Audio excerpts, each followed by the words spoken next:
Welcome to the stream. Hi, everybody. How are you?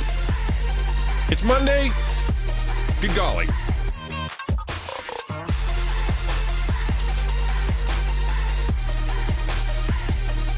I'm excited to be here. I hope you are too. I feel like it's such a weird thing right now because of the switch to multi-streaming. Like it's super crazy, man. To go from Twitch only to racking my brain about my YouTube and blah, and then being like finally just like making it. It took a year to make the decision to do multi-streaming. I tossed and turned for weeks and weeks. Yo, thank you. Hi, Snark. Hype moi, hype moi, hype moi, hype moi, hype moi. Hi, moi. Well, hi, moi to you too. Is that like a kiss? Mwah. So like for a year, and then all of a sudden I pull the trigger. And a week, like, what, a week? Did it last a week? 2 weeks, maybe? All of a sudden, Twitch is like, switch it back. Okay. So we're currently multi-streaming right now.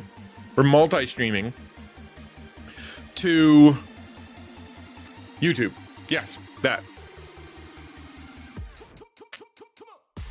The reason I paused there is because my brain's like, did you do the Twitch one? Did you do the Kick one? Did you do the Facebook one? Did you do like come on, man. There's too much going on. But that's what we're doing. So I mean, I could technically. It's just the way that I have it set up through OBS right now is it's brute forcing. It's not restream. It is my computer is sending out crap tons of data, man. I think I'm uploading probably 12 megasecond. I think that's what it is. How much is it? 12 gigasecond? No, that can't be right.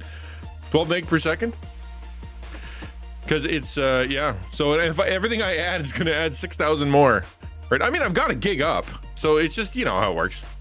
Anyway, how are you? How was your weekend? Are you excited for All Hallows Eve or Reformation Day or Halloween or whatever you want to call it? You doing anything fun? All my kids are doing something fun. I'm just gonna stay home and not do fun things. Maybe I'll just sit here and stream. I found a decent, scary, not scary, but like spookish enough game. You know what I mean?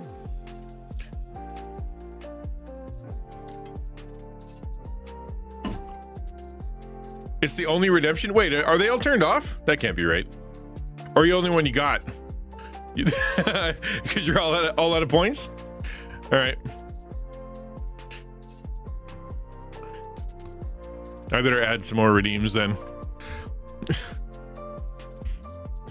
Doing mythology based extra live stream all week. Oh, sick. Mythology based. Scripture in the beginning. Well, I mean, that's how it works, right? I mean, I've watched enough animes to know that they're like, just go grab some random verse and be like, oh, that's the premise of the whole thing. So hopefully, that's pretty cool. So what mythology are you doing? Like, you doing Greek and then Roman and then Babylonian and then Egyptian and then, like, are you doing like multiple countries? You just, like, how's that working?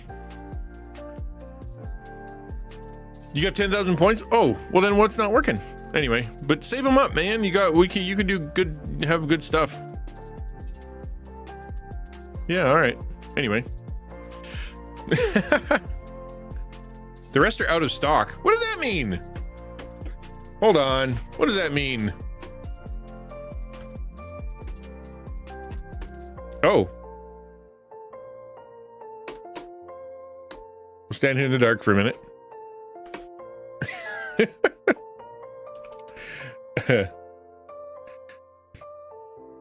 We'll restart Lumia and see what happens. Go, Lumia. Engage.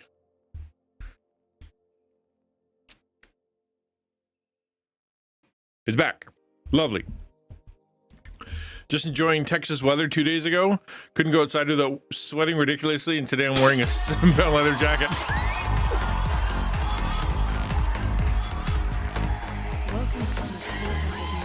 There we go. Honor of being the very first person in chat. Lumia was confused. It was confused. That's okay. It's back now. Okay. That's cool. I feel the same way. I woke up and there was snow. Are we just celebrating for the whole stream now? Is that what we're doing? What's wrong with you, Lumia? I didn't do anything wrong. Different. Nothing's different. Stop being dumb. All right. This is it forever? This is what we're doing now? All right. Let's try to remember what this is. I think it's an overlay. Good golly. Lumia sounds? No. That's it. Congratulations, the Quiz King. You are the first person to enter the chat and have been first 1 times. There we go. Perfect. Oh, is that was that YouTube? Are you on YouTube, Quiz? It's so hard to stream. It's not easy, man. Yeah, I'm happy to be back on Twitch, man. I really am. I've got yeah, it as soon as I fired up Twitch this morning, like literally, I was like, man, it feels so good to be back and not trying to figure out YouTube and not trying to, you know, get myself split up and whatever. This really is, to me anyway, the best of both worlds. And well, no kidding, right at the beginning, right? So yeah, it's fine. Let's break. I don't care. It break for all I care. But I'm gonna have to I have to figure this out because I'm not gonna be checking YouTube chat. It's not a thing for me because this is gonna be purely a simulcast. I don't intend to do what will be the term? I don't intend to do multiple chat windows things or whatever. It's just gonna be, you know what, people on YouTube are used to watching stuff. They're used to just kind of sitting there not paying attention. And the fact is, if you want to join the conversation, you can come over to Twitch. It's not that hard, right? It's if you're into live streaming and you're willing to do live streaming and that's what you want to watch, Twitch is where it's at. That's a good place to do it. And so if you want to watch and sit back and you know, use me as a second monitor or whatever, YouTube's available. You can do it on your TV, you know, like, so I don't know, we'll keep this going for a little while and we'll see how long it lasts.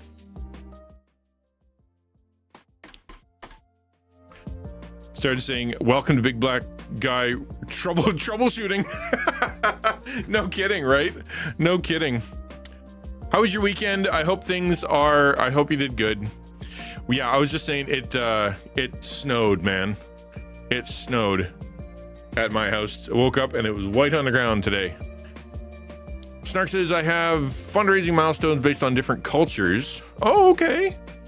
Schedule game we already owned were mythology-esque. Oh, you know what? Tale of Bestun. I don't know if you have it. Let me. This is if you're looking for a good game that has, I mean, you're probably already set. But this one here, how much is it? It's cheap, right? Anyway, this one here. Is that Christmas? What is happening right now? Why is it Christmas? That's not happening. No. Nope. We are not playing Christmas music. No. That's not gonna happen. Jeepers.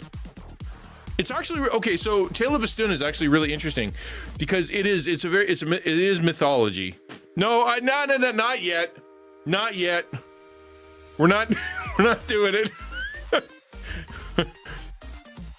I will absolutely have Christmas on there when we get December. We got to get in Canada. Actually, I don't know if it's the same as for you guys, but it's kind of like a faux pas to it's kind of like a faux pas to have Christmas stuff up before November 11th, right?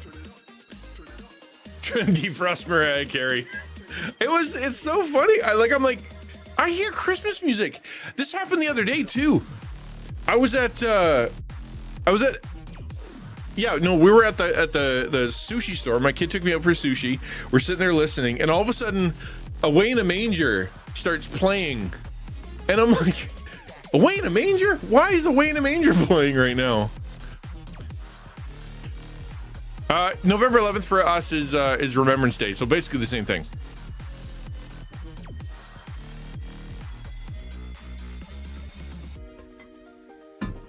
You won't put up a decor until Black Friday? Okay. All right. I mean, that's a decent rule. What did... Yeah, okay. Just want to make sure I didn't miss anything. At least I know that there's Christmas music on here. I can do Christmas lo-fi or Christmas hi-fi. Christmas, I don't know what that was, but we'll find it. It's funny how because what had happened is I'm using Spotify and I had it on shuffle instead of having it on my in a row, and it apparently shuffled all the way to the Christmas music. So good for Spotify thinking it's time to Christmas, especially considering today's the first day it snowed. So that's a little creepy, I think. Maybe we're gonna do some chatting about charisma today, about how to get the charisma, because I know you guys are like, man, that guy's oozing charisma on there. How do I become more like him? Yeah, well, no, we're gonna do it from a we're gonna figure it out using someone else's words, not mine, and then we're going to jump into Minecraft. I am so excited to be back into Minecraft. I put it off for gotta get that Riz right. Charisma, you want some? Yeah, well, tell you what, then let's get started here, shall we? Well, let's get started. I'll jump over there. I'll jump over there. Boop, boop, boop, boop, boop. That one. Everything just works a little better. You know what I mean? Everything just works a little better on OBS when you're doing Twitch. I don't know why, but it does.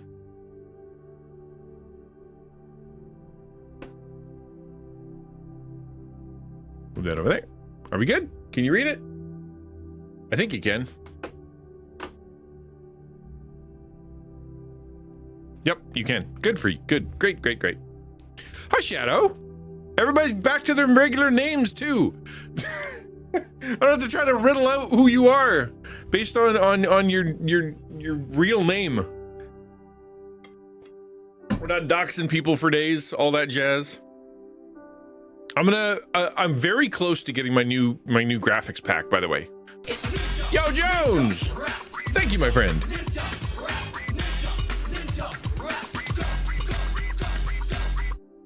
Much appreciated. We're gonna be doing, I'm close to getting my new graphics pack, which means I'm gonna have to rearrange everything again. But what's gonna be cool about that is I'll be able to add like a little simulcast on YouTube kind of thing somewhere on there so that people know. And that, I think I'll just turn off chat. I don't know, can I just turn off chat on YouTube and just tell it not to do that? Probably. I'll figure that out another day. I'm here kinda? Yeah, well, both of us. Both of us are here kinda. Panda, oh dude, I got him. I got him right here. Did I get that one? And I got that one. And I got that one. You know why I have so many? Because my kids tried them and were not impressed. And I said, I will eat them on stream. So in case you want to know, in Samus's never-ending quest to make me appreciate the flavor of pandan, she has sent me another pandan flavored thing, which is supposed to be better than the last pandan flavored thing. So I'm looking forward to it because I actually liked the last one. It was good. It put a little whipped cream on there and it was good. They were not impressed. It was and not I'm not trying to hurt your feelings, but it was really like blah, blah, blah. Like literally one of those. So I think it's just one of those things where it's like not a flavor they're used to, you know. It's not like it was bad, it's just not a flavor they're used to. All right, so let me pray. And then I will imagine using your real name on the internet, right? Should not do that. That would be bad. I'm going to let me pray, and then we're gonna jump into the content. Oh, another thing, Samus, it got me is this. I'll give you 50 points if you can tell me. Well, I guess I can do that. No, I'll give you my undying devotion if you can tell me what flavor you think these are. Anyway, I will pray. God, thank you for this day. Thank you for your love, and thank you for stream. Thank you for the community. Thank you for this technology. Thank you for Twitch letting multi-streaming happen. That's pretty cool. I pray that as we seek to unite the internet under your banner and try to come and create positive content, but also helpful, that you would bring people to it. We wish that we could serve and love more people that are lost and lonely, and those who've been left behind, or those who are been hurt by a church or hurt by others or have social anxiety. There's people out there that just really need some love, and we want to be that place for them. Help us do that. Thank you for the joy that is being able to hang out with each other, play a game together. This is wonderful. And it's because of your grace and because of your gift. So honor yourself through this. In Jesus' name, amen. No, they're not ginger. They're pandan. Pandan. Which, that's the flavor. Okay. So what we're going to talk about today, it's actually interesting. This is, if you don't remember, we've been doing leadership and personal development for weeks and weeks now. And the idea is we've been using this leadership development curriculum put out by John Maxwell, and his Equip leadership development. So, Ginger. Oh, I'm sorry. Yeah, no, not Ginger. And then we've been adapting it to be not only like how to be a better leader, but how to be a better person, because it's all universal stuff. The magic of leadership development, personal development, character development, becoming a better salesman, because becoming all this stuff, like whatever you become a better, it's just universally how to become a better person that people can trust, that people can rely on, that has talents, that understands who they are, that has confidence. That's what it is. That'll make you a better whatever it is, better artist, better streamer, better pastor, better husband, better wife, better friend, better brother. Like it's all the same. And so we can really universalize this stuff to be able to say, well, this is what everybody can do in order to be more charismatic. The word charisma here, it's actually a really fun word, because it's a Greek word, and it has to do with like the spirit, right? It's like the spirit. It's your ability to draw people in, to connect with people on a deeper level kind of thing, so they can understand that they want to be around you, kind of, right? It's a very powerful thing. We often think that charisma and attractiveness and all that is kind of relegated to the Hollywood elite, or to super businessmen, or amazing salesmen, or whatever, people in suits and whatnot. But in truth, charisma, by its broadest definition, is just simply, I'll read it here. The final leadership characteristic, charisma, enables leaders to accomplish more. This topic, mystical to many, is often misunderstood. Charisma, plainly stated, is the ability to draw people to you, being a magnet for people. That's what it is. It is this ability to, as you just exist in your life, as you walk along in the world, no matter where you go, no matter what job you have, no matter where you stay, no matter what your family structure is, or any of that kind of stuff, it is simply that people look to you and they want to be around you, right? That when you start a relationship, when you start talking, when you show up, when you're in the room, whatever it is, people are drawn to you. They want to be around you, and there's reasons for that, right? And there's 4 ways that you can increase your charisma. The 4 ways you can be someone that other people want to kind of be around. And I think if we're going to make this applicable to streamers, okay, this is very easily applicable to streamers, or people who do public speaking, or people who are employers. If you have people that you want to connect with, the question is, how do you connect with these people? How do you make it so that your heart resonates with them, so they want to come find you? Here's 4 great ways to do that. And you can make these like rules for your stream, rules for your business, rules for your attitude, rules for your home. Like put the thing on the wall where it's got the, little family rules. These are 4 good ones. So how do you develop more charisma? How do you develop the ability to be a magnet for people? so that people want to be around you. Number A is love life. Okay? Love life. This is it's a powerful thing. The people you enjoy being around are celebrators, not complainers. This is such a huge concept that it's difficult to overstate. People want to be around people, be a part. They have, and there's a reason for that, right? Because they're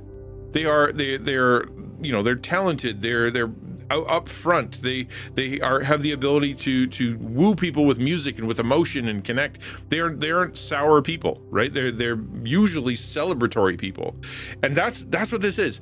If you are a complainer, if you're a grump, if you're someone who is consistently only negative or a realist or seeing the world and always talking about how bad it is or how bad your life is or how miserable you are, how miserable everything is, how hopeless everything is, et cetera, et cetera, et cetera, then people are going to avoid you. Everybody has enough problems, and we all know that the world can be crappy sometimes, and we all know that there's issues that we can't deal with and that are too big for us. We know that. We get it.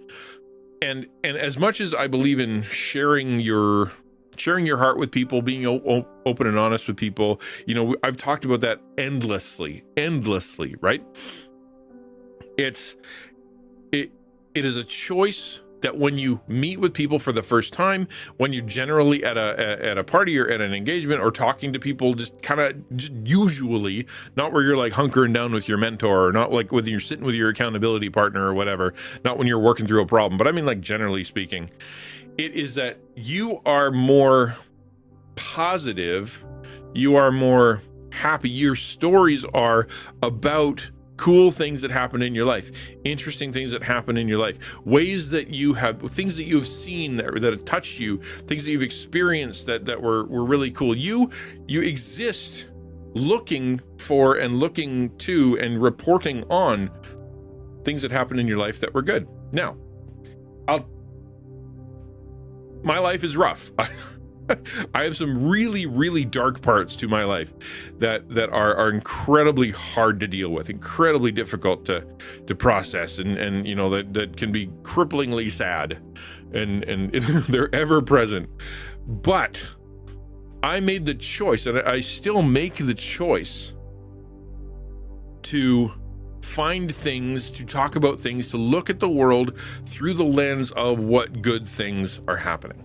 Right? Yeah, sometimes the wave crashes and I'm sucked into the undertow, and it's really hard to see, and it's really hard to feel, the love of life. But given the choice between feeling crappy and seeing the world only through a dark lens and only concentrating on the miserable, right? I've made the choice to say, I'm going to keep my eye open. I'm going to keep looking for and remembering the positive stuff, right?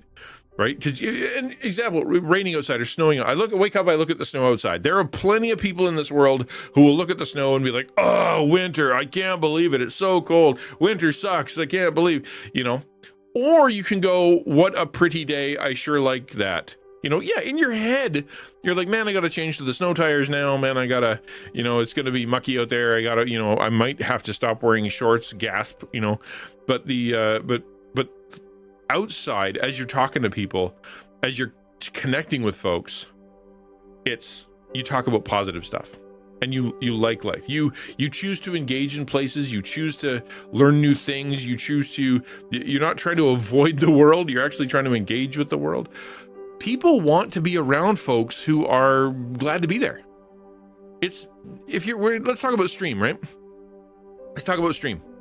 It's misery. There's a phrase, misery loves company, right? And there is a lot of that online, where you got people that are complaining, or people that are bitter, people that are angry, people that are, mocking, people that are just like being miserable, and they attract the miserable people who want to be miserable, right? That happens. But if you want to be a place online that serves people well, and you want to be someone unique, special, someone different, then when you come on stream, or when you come into the room, or when you come into the party, or when you go to talk, choose to talk about positive things, right? Does that mean you deny reality? Does that mean you pretend nothing bad ever happened? Does that mean you just ignore everything, or you avoid people who want to talk about the news or whatever? No. But it means that you have a decision. You make the decision to say, I'm going to be positive. I made this rule online. I'm only going to say positive, helpful, encouraging things on Twitter. I made that rule. Right? It's an incredibly rare occasion if I don't say something that is positive and nice. And the reason is because I don't want to contribute to the toxicity that's online. And I'll tell you what, one of the things that people, connect with me is because I spend time encouraging folks and complimenting them and being positive about stuff. And then I leave the rest of it out. I leave it out. Yes, there's problems, and yes, there's issues, and yes, there's stuff, but I try. I'm not saying I'm perfect at it, but I try to be a celebrator. You know what I mean? Hi, Phoenix. So let me pause here and ask the question. And that's, what's your bent, right? What's your bent? Are you pulled more towards being a quote unquote realist? Being someone who usually is talking about, the bummer side of life, who's usually a dark cloud, who is someone who tends to your topics are kind of downers, right? Just simply because that's how you talk. Or do you purposefully go and seek out and think about positive stuff? And I think one of the arguments is going to be, I have a mental health issue, man. I have depression. Or I suffer from abuse, or I've got PTSD or something, and so it's really, really hard for me to just be positive because it's a mental health issue. And I agree. I really do. I understand what it's like to have depression. I know what it's like to be abused and for everything to suck. I know what it's like to have panic attacks. I know what it's like to be afraid to have someone come up and say hello to you in church. And, I know what it's like. However, I still believe that we have the choice about how we react to things. It's harder sometimes. It's borderline impossible sometimes. But we still get the opportunity when things happen for us to go, okay, I can either wallow, I can sit here and eat ashes, I can just be real and then move on, or I can say, hey, I'm gonna, you know what? There are good things happening. Yeah, there's 50 bad things happening, and many of them are huge, but I'm gonna choose to talk about something positive, something I can celebrate. Snark says, do you know how hard it is to do that with a handle like Snark Queen? I'm expected to be super sassy 100% of the time. Self-described, right? Self-described. And so it's, I love smack talk. I love, like, you ask anybody on the taco team. When we're doing a taco, the taco team party stream at the last Friday of every month, I am snarky and I am, I'm trash talking, and it's part of the, I love it. It's part of the fun. I love sarcasm, and I like being clever or whatever. I think it's great. However, it's also very potent, and it's very, it's dangerous. It's kind of like vanilla. It's kind of like vanilla in that if you ever use vanilla extract, you know that when you use it, you can only use a tiny bit, right? Like, it comes in a jug, man. You get a jug, and then when you use it, you put in like 1/8 of a teaspoon. You're like, bleep, and then the whole thing tastes like vanilla. Everybody loves vanilla. We all love the smell of vanilla. Everything's better if it's got vanilla in it. But if you add too much, and I mean like a little bit too much, suddenly it's not very good. Suddenly it's overpowering. Suddenly it's offensive. Suddenly it's difficult to choke down. Suddenly you don't want to be there. Suddenly it's too much smell, right? Well, use responsibly, exactly. And so therefore, I think it has a place. You can see it in scripture, right? I once tried vanilla straight, thinking I would taste like vanilla. It's like pure chocolate, right? Does not taste like chocolate. Yeah. So yeah, essentially, if you're not careful with your snark or with your sarcasm or whatever like that, you can go too far. So yes, you have to use responsibly. You have to use responsibly. Double says, I've been asked by multiple people, including my boss, how I can be so positive. Phoenix says, I can be positive in times of depression because I've been doing it. Yeah. Oh, I totally, man. Totally. It's a choice. I mean, I've had people say to me, like, literally, if I was going through what you were going through, I wouldn't make it, right? Because it's just too hard. I don't know how you're able to do that. How can I experience out there and then come in here and laugh with you guys? Like, it's a choice. It's a willful choice to approach this world in a very specific way. And if you do that, other people want to be around you, right? Other people want to be around you. If you wonder why, how come when I join a Discord, do people stop talking to me? How come when I join a Discord, the conversations tend to die? How come whenever I'm, I come into a room or whatever like that, it's hard for me to connect with folks except for the same three people all the time. It could be just that you're a negative person, that when they see you, they don't see a celebrator, they see a complainer, and they're like, here they come. All they're going to do is they're going to post something provocative, and they're going to say something rude or weird, and they're going to stir something up, and it's going to be this negative experience. So therefore, I'm going to just block that person. I'm going to ignore that person. I'm going to pretend they don't exist because they suck me into a place that I don't want to be. I measure it with my heart when it comes to vanilla, garlic, Parmesan cheese, and chocolate. But I get what you're saying. I'm really not all that snarky in my streams, but I feel like people show up expecting a level of charisma.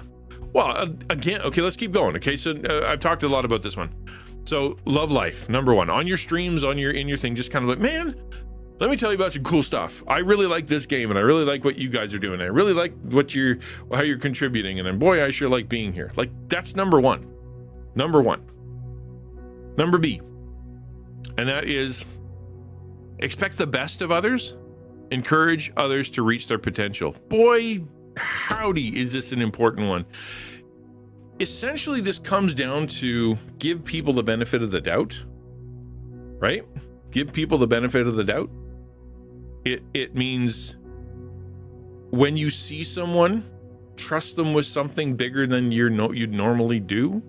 It means celebrate with them something that they've done really, really well. Give a chance to others. So, for example, which person do you want to hang around? If you walk up to them and you say, hi, I'm here and I'd like to help, and they go, can you sweep? You know what I mean? They're like, well, I have many other gifts and talents and skills, and I was really hoping to use some of them. Like, I don't know. I don't know if you really, you might not get it. You don't really understand what we're doing here, and and then you can barely join or whatever. And then, or the other side where they go, what are you capable of? Tell me what you can do. Tell me some things that you're great at. Man, I would love to see what you can do. Yeah.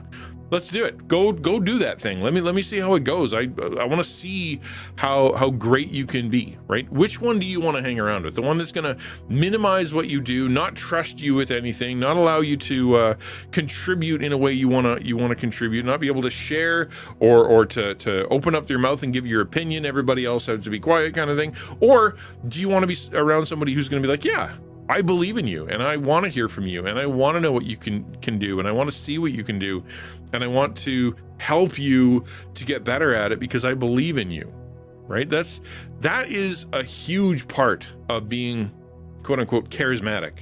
It's looking at, and I'll talk about streaming, right? It's looking at chat and making the choice to see every single comment as authentic, as if it reads weird and seems mean, choosing not to read it as mean. It means giving someone the benefit of the doubt that they're either not explaining themselves well or they're not whatever, they're not trying to be rude, so you don't jump down their throat. And it means looking at them and going, I believe that when they talk, they're trying to be funny. They're trying to be clever. They're trying to be silly. They're trying to be contributive. You know what I mean? Instead of waiting all the time and looking at that list and wondering if they're trolling and looking for the troll and feeling, insecure with yourself, and therefore everything seems to sting and you're just kind of waiting to be shut down. Expect the best of others. Expect the best of your chat. Same thing with if you're a parent, right? Expect the best of your kids. Give them a chance, right? Tell them, yeah, I trust you with that. Go see what happens. And of course, age appropriate and whatever, but go ahead. I want to see what you can do. Driving is a good one, I think, for the transition from having a kid that is a passenger to a kid that's a driver is a big transition. Because what ends up happening is, for 15 years or 20 years, 16, I guess, years, you're the one in the driver's seat. They're the passenger. You keep them safe. You make sure they're buckled up. You make sure that they're doing they're safe. And now you're in the passenger seat. Now you're the one who's buckled in. Now you're the one watching them, right? So your kid goes through the class and gets their driver's license. You're sitting there. Now your choice, this could work with your friend or anybody else, is to shoulder check every time they shoulder check. Be panicked about where they're shoulder checking. It means, pumping your imaginary brake. It means, doing this the whole time. It means putting your hands on the dash and just being prepared. It means talking to them and saying, oh, you're going to crash. Oh, you're, like you're just a young driver. Oh no, we're going to be on the sidewalk. Or you can choose to say, I'm not going to shoulder check every time. I'm not going to stare at the speedometer. I'm not going to panic about wherever the cars are near me. I'm going to believe that if they did the class and they learned how to drive and they got their license, that they know what they're doing, right? Therefore, I will make this a positive experience as I'm a passenger.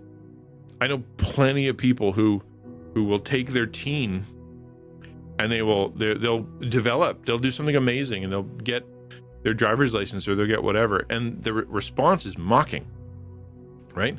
And I don't mind a little teasing. We tease each other like crazy in my house. And I'm not talking about that. I'm talking about, legitimately distrusting that person and making them feel bad every time you get into their car. It works with everything else. Like, no, I won't lend you my good one. You can get the crappy one, right? It's if you choose to believe in people, make the choice to let them thrive, let them grow, let them be a big person, let them be important to you, let them be more important than you in some ways. People are going to be drawn to you. They really will. But if you're the kind of person who's distrusting, if you're trying to steal other people's thunder, if you're constantly wary of everyone all the time, then people are not going to be attracted to you. They're going to pull back, right? They're going to pull back and be like, man, that person doesn't trust anyone. I want to be around somebody who, you're not going to say, they won't think it out loud. They're like, they won't think in their head this thought, but it'll be subconscious. I want to be around a person that makes me feel good about myself. And I don't want to be around a person that makes me feel inadequate or bad or useless or like I'm an extra. If you make people feel good about themselves, they're going to be attracted to you. So give lots of compliments. I think on Twitch, one of the worst things you can do is when someone comes in and raids your community, to not acknowledge them or to give them like some kind of passing acknowledgement. Unless you're, middle of PvP or whatever. I mean, like, someone comes in and you're talking or you're doing something like this, you stop, you acknowledge them, you make them feel important, you thank them, you talk about the way their stream, you talk about their excitement. What did you do and what was cool and how good was it? Like, because you want them to feel positive. Also, another aspect of this, I think, is being willing to help people when it doesn't cost you anything, right? Oh, that's too bad, Snark. All right, make sure everybody lurks on Snark's stream if she's doing something fun like that. It also means helping people when it costs you something, right? Instead of the tit for tat, or instead of you scratch my back, I'll scratch yours kind of thing. It's I want your project, life, whatever, to be better. I have a skill and an ability to do that. Therefore, I will contribute to you, expecting nothing in return, out of nowhere that you didn't even ask, simply because I want you to be great, right? I'll do this every now and again. Some of you have experienced this, where I will watch one of your videos or watch one of your things or look at your picture or whatever, and I will send you a text and say, hey, just watched your video. I wonder, are you open to some criticism or open to some comments? And because I don't want to just dump comments in there, because it can be hard on people. And if they say, no, I don't want anything, I'll be like, cool. I just want to let you know I really liked it, and then the end. Or they'll 99% of the time, they'll say, yeah, I'd love some feedback, because people generally don't give feedback online, and your community only gives positive feedback. And so therefore, like, that doesn't, it's nice, but it doesn't help when you're trying to improve. And so I'll be like, I think you've got amazing potential. I love that you did this and this and this and this and this. And then I'll give a criticism that is framed in such a way to be about exploiting or maximizing their gift, right? I think you're really good at this, and yet you kind of avoided. I think you're great at that. You should do that more. I'd love to see that more, because you were really good at it. And it's a way because you believe in their potential. If you're a graphic artist, throw them a graphic. I had that happen to me. It made me borderline almost cry. I had someone, I don't know if I'm even allowed to say who, but probably, because you all know who it is anyway. And they drew a really cool picture, and they sent me a really cool emote, and I didn't pay them for it. I've paid them for lots of stuff in the past. I didn't pay them for it. I didn't anything. They just sent it to me, and it was like, here, this is because I was thinking about you. And it touched my heart. It really did. This here, I'll show you. Where'd it go?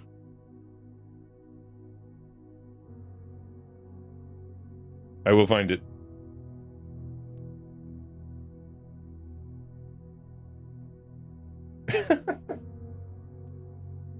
It's only because it's junky. It's not because I lost it. I promise. There it is. This here is an example of one of those things, right? So Alice in the Palace, she joined the stream, and we got to know each other a little bit and whatever. She went into her virtual environment because she does VR streams, and she created this little ninja dude in VR, and then sent me the 3D file. Like, here, I made a 3D file thing for you. And I took it, and I was able to turn it into a statue. And it absolutely warmed my heart, right? So are you doing things that expect the best of others and make them feel important? That's another way to do this. Number C, give people hope. People are grateful when they are given the gift of hope. This is sort of like loving life. It's about being positive, but at the same time, it's about being practically choosing to have reasons for your hope. Peter talks about give a defense, give a reason for the hope that's within you.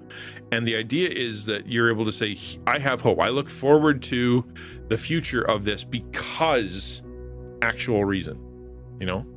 It's, for example, someone contacts you and goes, hey man, I'm so bummed out about this, the thing on the news, or the thing in my life, or the thing that happened to me, or whatever. You can respond with, yeah, that sucks. Everybody wants to hear, yeah, that sucks. Like, that's number one. Just acknowledge that my bad feelings are okay, and that I'm not a big baby. Yep, that sucks. Okay, I agree, that sucks, so thank you. And then go, but I have hope because, you're super talented. You have a lot of kindness. You've been through so much. I can see you getting through this because you're surrounded by help, and I'm more than happy to help you out, because this isn't the end of anything, because this is only a step along the way, because I've seen you overcome so many things, because God has it under control, and I've seen that in my own life, and let me show you how it happened in my life. If you give people the gift of hope, they will be attracted to you like crazy. What's the opposite of that, right? It's driving them further in or competing with them in their misery, right? Driving them further in is basically like where they come over and they're like, wow, yeah, this sucks. And you're like, you think that sucks? Here's 10 reasons that you didn't even think about that it sucks even more. So we're like, man, I'm really worried about the thing happening in country X. And like, yeah, that's terrible. Let me tell you 10 more terrible things. You know, it's like, man, that was way worse. And now I feel worse just having opened my mouth, you know, or yeah, I'm really worried about website B and going, yeah, well, let me tell you about all the ways that could go wrong and how it's going to destroy the world. Or, so that's one thing. And the other one is competing, right? Where you somebody says like, I stubbed my toe and my toe hurts. And instead of going, that sucks, you know, you go, yeah, well, I stubbed both my toes and I hurt twice as much, right?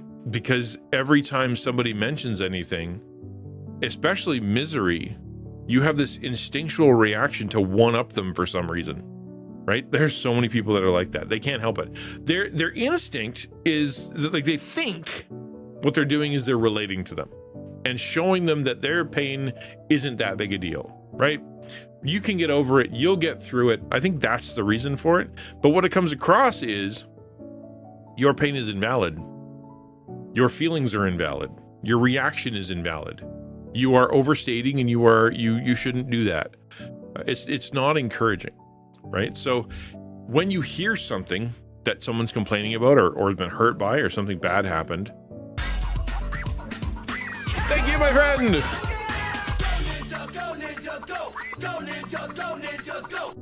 That was awesome. Thank you very much, Snark.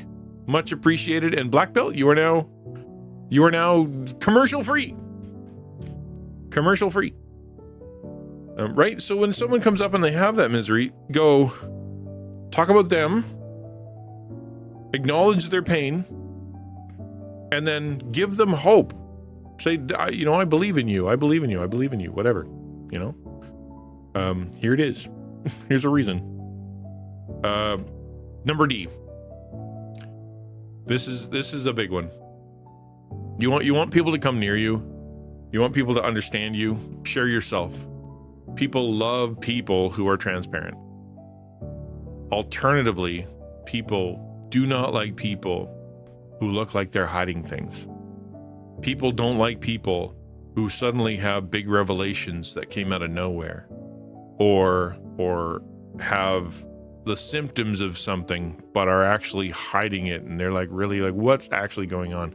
People don't like hypocrites. People don't like hiding. People don't like feeling manipulated. People don't like wanting to hang around with anybody with secrets.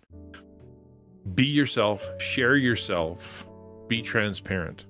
Part of that means sharing your difficulties, right? Obviously, we talk about loving life and giving hope and whatnot, but part of that is sharing your difficulties and just going, hey, man, you know, things are rough, and that's just the way it is. And I just, like, today I woke up and I didn't feel very good today, and I had stayed up till 3 o'clock in the morning thinking way too much about stuff, you know? Thank you! Yo, thank you, Dawn. I appreciate it very much. Party popper, woohoo, party popper, party popper.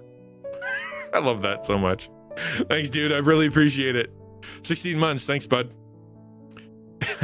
Party papa, party papa. It means sharing your heart, right? Sharing who you are, sharing what you're doing, share your, you know, like the tough stuff. Like, just be real with people.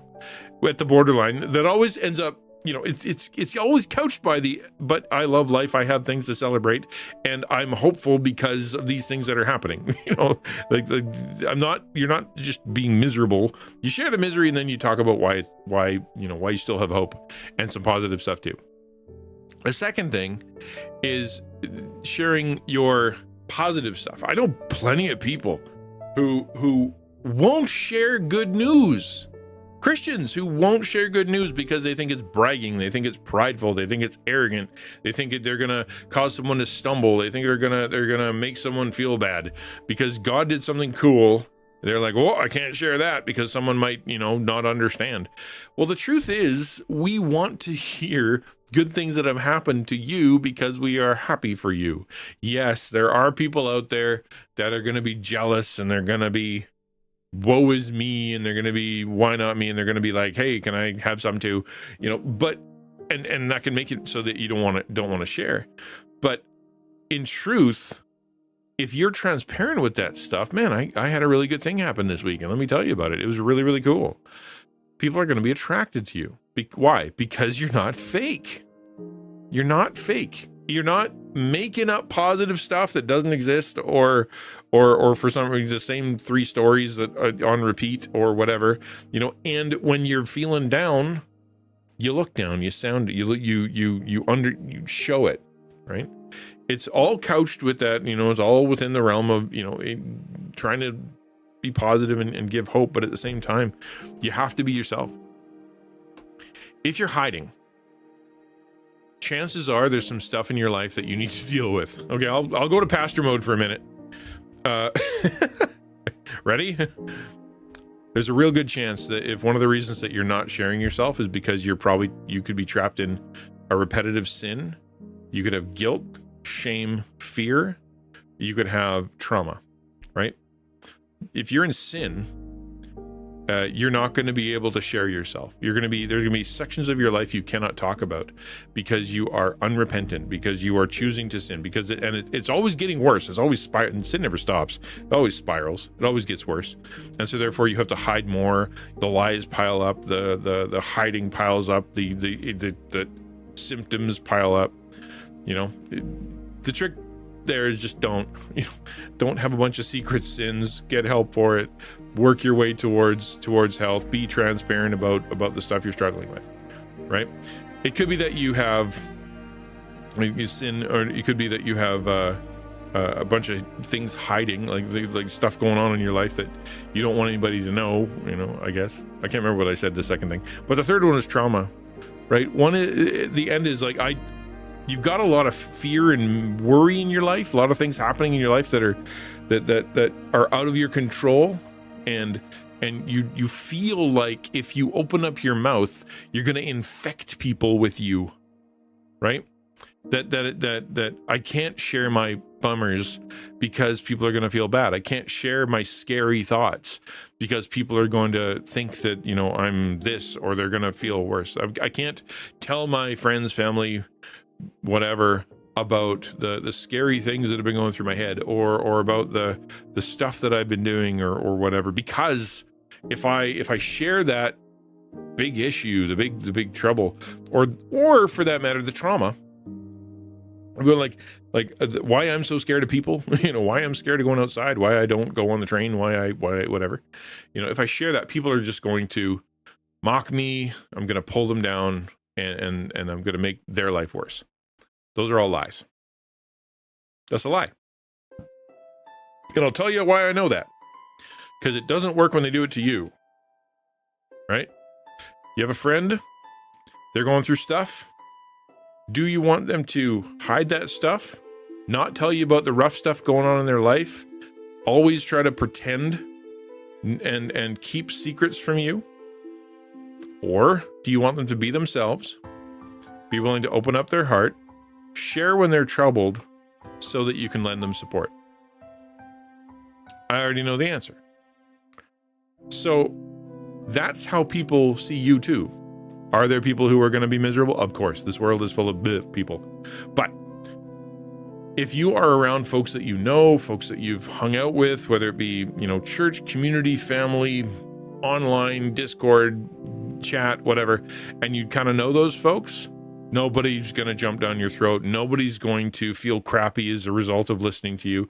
Nobody's going to argue with you about it. It'll only be a positive experience, or rather, it'll be an overwhelmingly positive experience with some poop in it because the internet and because people.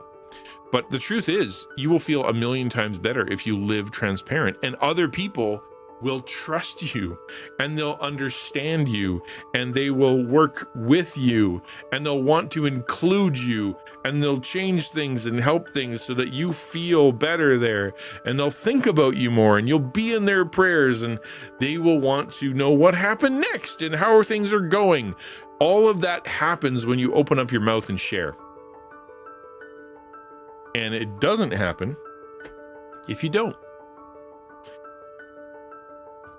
When it comes to charisma, the bottom line is other-mindedness. Leaders who think about others and their concerns before thinking of themselves exhibit charisma. This is one quality that will draw others to you more than anything else. It really is, right? Love life. How do my stories affect other people?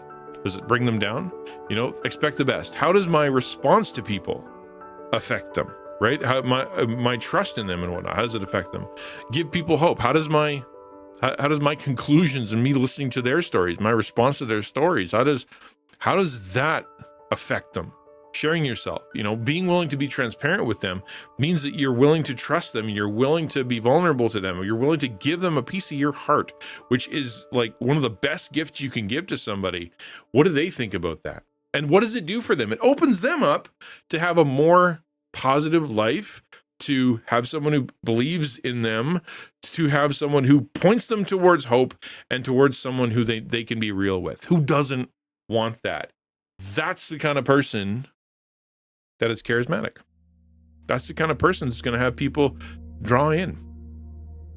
I get the mental health thing. I struggle with the mental health thing. I know it. I understand it. But I can also say that you can make the choice to be this, you know, let's say 80% of the time. I'm a big fan of the 80-20 principle. So 80% of the time, 20% of the time, feel free to feel like a big pile of toilet wash. But you really can make the choice. You really can. And your life will be better and their life will be better. You'll have more people around that you really will. Really, really will. Let's go to this. Let's go to the test. That's what this is all about, by the way. Oh, okay.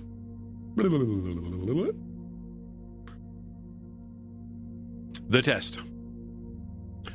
What do you possess that attracts others to you or helps you connect with them? Think about your response to these statements. Do they describe you? The charisma test. Number A. When I enter a room, I think of others, not myself.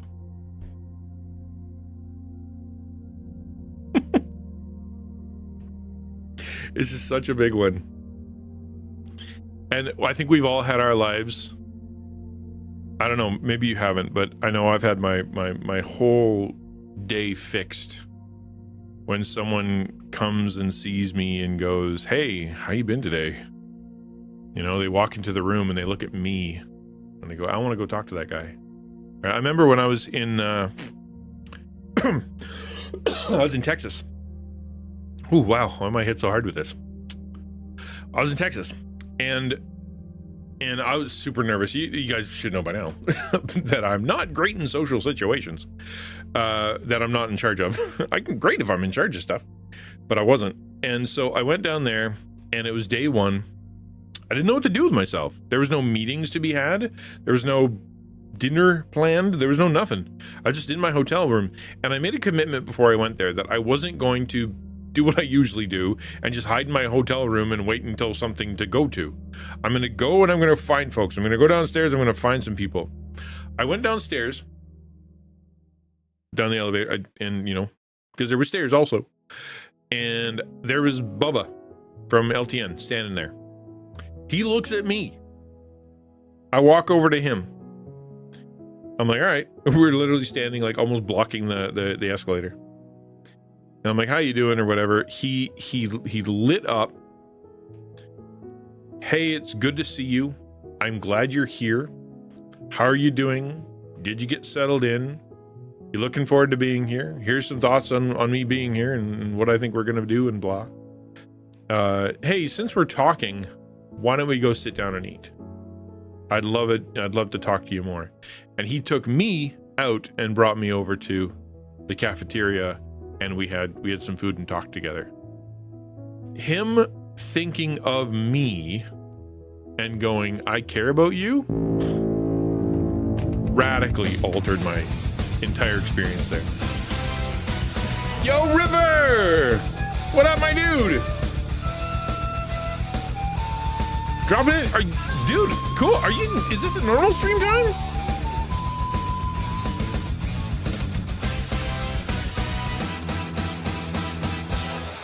Welcome to the stream. Thank you for dropping your people here. That means a lot. How was stream? What were you doing? And also, do you usually stream at this time? Because I feel like you don't. This seems weird. Normally you're in the chat rather than on the raid. The Emporium is here. Really? That's the what is, I don't know. Okay. I'm gonna look that up because I feel like I know what an Emporium is, except for I feel like it's where you buy furniture, so that can't be right. What is an Emporium? Emporium. A large retail store selling a wide variety of goods. It is. Okay. All right. Maybe there's another thing. A business establishment that specializes in products or service. No, okay, on scale. Okay. A principal center of commerce, a market. Okay. Now I gotta ask, what do you sell? Why is it explain to me why it's an Emporium. I don't understand. Very good first stream back. Oh, lovely. Play my time at Porsche. My time with the Porsche. So, test drive. Far out. Cool. I think that's one of those games that's got the feels, right? It's a game with the feels, and you end up having like an emotional breakdown by the end of it. What it be? My time in Porsche. There you go. Well, dude, thank you for dropping by. I appreciate it. If you don't know who I am, I'm XtianNinja. Glad you're here. What we're doing right now is we're having a conversation about charisma. How to be charismatic, how to draw people to you, how to have a lasting impact that really affects people and brings them into your life. When I first started, I didn't know what I was going to play, so it's River's Emporium. You never know what you get. All right, well, that makes a ton of sense then. I'm completely in. I'm totally supportive of that. That's fantastic. It's just, yeah, just walk into my big giant, arena. We all have that, right? If we took our Steam library and we put it on like the walls and we put it on the shelves, it would be an Emporium. Like here's 300 things. I play 5 of them and the rest are just me hoarding. So what do you think? Welcome to my museum of things I will never play, but somehow still wanted. Cool, man. Thanks for dropping by. I appreciate it very much. Got 37 followers. Well, you know what? Let's give him some followers. Rock and roll. Go say hi and click the follow button on that for that guy. Porsche's like Stardew. Okay, so it does have the feels though. It does have the feels, I think. Amen on the Steam library. All right, so talking about the test, the charisma test. When I enter a room, I think of others, not myself. When you walk into a room, let's say, I don't know, we're all shut in.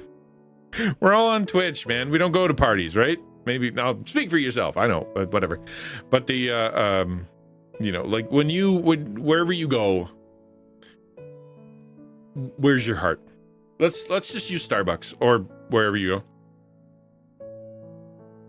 You walk in to Starbucks and you're there for a coffee. You got your $7.50 so you can have a coffee. And as you walk in, hello Supersonic. There's a group of people. Some milling around over here, some sitting over here, some at the till. And you walk in, what do? Right? If your instinct is to walk in and go, okay, where's the end of the line? I'm not just going to assume, you know what I mean? Like, I'm not going to just go stand in front of somebody and then be like, hey, man, I was in line. I'm going to go, hey, where's the end of the line so I can make sure that I'm at the end of it. And then oh, it's over here. No, are you sure you're not in? Okay, good. And then you walk over and you stand where you're supposed to be because you didn't want to take anybody's spot. and you didn't want to get in their way, and you didn't want to be, you know, a jerk that cut someone off. And then while they're there, you know, you say hello, because maybe they'd like to say hello. And then they say hello, and then you say hello back, and it's a nice interaction. You get to the till, you recognize that person's been standing there for probably 5 hours, you know. Man, I could never work at Starbucks. Those people are way just too smart. And they remember things and they can work hard. So no. So they're standing there. So do you take a second to acknowledge their humanity? Right? Hey, good to see you. How's shift been? Yeah? Very cool. I love what you did. I love the decorations here. Very, very cool. I don't know who drew that on the wall, but please tell them they did a good job. Right? That person's interaction, they're a human being. Do you see them as a human being? Right? The person standing next to you gets something you've never seen before. I had this last time I was at Starbucks. It was apparently it was called the pink drink, and it was the pinkest drink I've ever seen in my life.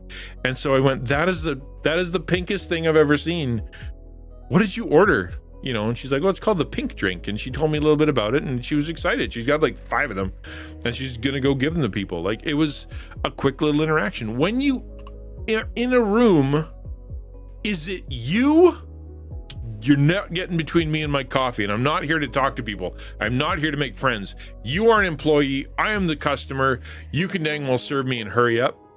Or is it, these are all human beings, and I can have a positive experience with them, and maybe I can make someone's life a little bit 1% better because I was nice. Which is it? Which is it? Scale of 1 to 10. Last time you went to the store, last time you went to wherever, scale of 1 to 10. What's your number? What's your number? I'd like to believe I'm a 9, but I know I've had some bad days where I wasn't the nicest I was never mean, but I wasn't, you know, extra social. So I'll give myself an 8. I'll give myself an 8. What's your number when it comes to walking into a room?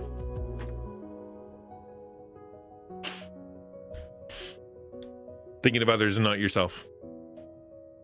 Sorry, that sounds rhetorical. I was actually hoping for some numbers in the chat. Not rhetorical. 8-ish. Yo, Fuzzy World! Good to see you. Thanks for following. Appreciate it. A full, yes, 4-hour stream on Twitch.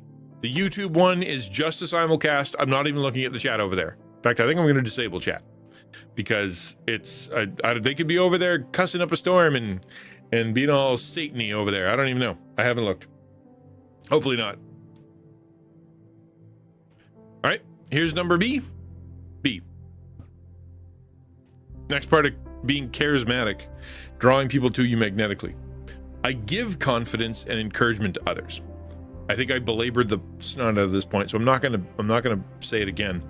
But when you're interacting with people, is your default, I want them to walk away from this engagement encouraged, making them think that they are important to me, that they are they're valuable, that I'm going to find something I can say something nice about, right? That I can give them some hope and give them some kindness. That's what I want, right? Because I'll tell you what, my rule, the way I see things, is that there is a ton of people out there that are more than happy to give the bad news, and they're more than happy to give you the criticism. They're more than happy to kick you back down to reality, and they're more than happy to make sure that you understand the risks. Like, they're sure, lots. I don't need to be that. But there's not a lot of people out there who will be positive. You know, there's not a lot of people out there that are just gonna be like, man, yeah, let me say something nice. Like, be nice, be an encouragement. How you doing? I just got home doing a 3-month tour with my church. We just went to 7 states. We're doing a Christmas tour in November to prepare for the holiday season. Dude, are you singing? Are you a singer? Or are you, what traveling thing do you do? I assume it's music, because what else do churches do when they tour? You're a drummer. Far out, dude. That's cool. You'll be busy during Christmas. A lot of drum songs. Yeah, they all need a beat, man. More importantly, do you have a bass player? That's more important. Everybody knows the bass player is most important. Everybody knows that. Bass players are the most important part of the band. They're the ones that even the drummer counts on to stay on beat. I know, because I've been in lots of bands. And the drummer always is like, what are we doing? Because that's who I get to stand next to. Do you give confidence and encouragement to others? Are you that person? Number C. I am genuinely interested in other people. This is a big one. This is the authentic side of things. This is the, sharing yourself, being authentic, being real, being someone that actually cares about others. Like, legit. There are people who, like salesmen, the evil ones, right? That know how to shortcut this stuff to make you feel like they trust you or that they're interested in you. Do you have a genuine interest in people? And I'll tell you a good test for that. It is when you're talking to someone. If you do not have an interest in people, you will spend the whole time thinking about what you're going to say next, trying to remember the story that you wanted to tell, trying to make sure that you say the funnier thing or say the thing that you thought of, that you will literally start ignoring them. You'll pull back because you have something interesting to say and something funny to say or something important to say or something to add to the conversation. If otherwise you are more interested in them, you will simply listen and ask questions. Tell me more.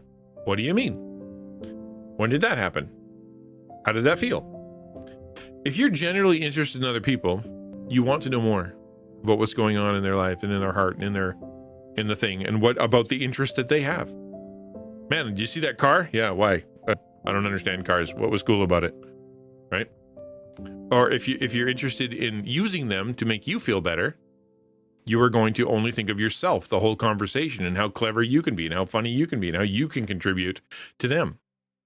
It's easy to figure out if you're interested in other people or not next time you have a conversation, right? And I can already hear the people with ADHD going, yeah, well, if I don't think about that, it's going to go away. And I feel like it'll be helpful. Let it go. Let it go. Tune back in to the conversation, right? It's okay. And if at the end they're like, what do you think? And you're like, well, I had something I was going to say. Give me a minute.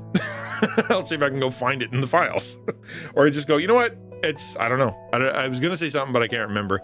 Thank you for sharing. I'm more than happy to listen to more. Let it go. And be more interested in them than the sound of your own voice. Let me close by reading this. It says, it's important to view these qualities as acquired characteristics that need to be developed rather than assuming they are personality traits that cannot be acquired. All 7 are crucial to learning leadership and even more crucial to mentoring others to be leaders. That is the thing. Everything that we covered for the last 2 months, yeah, boy, we've been doing this for a little while, for the last 2 months, aren't things that some people they come more naturally to. I completely agree.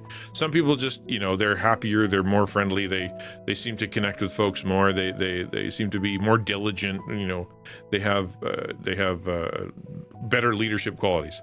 However, all of them, and we'll go through them again. Charisma, right?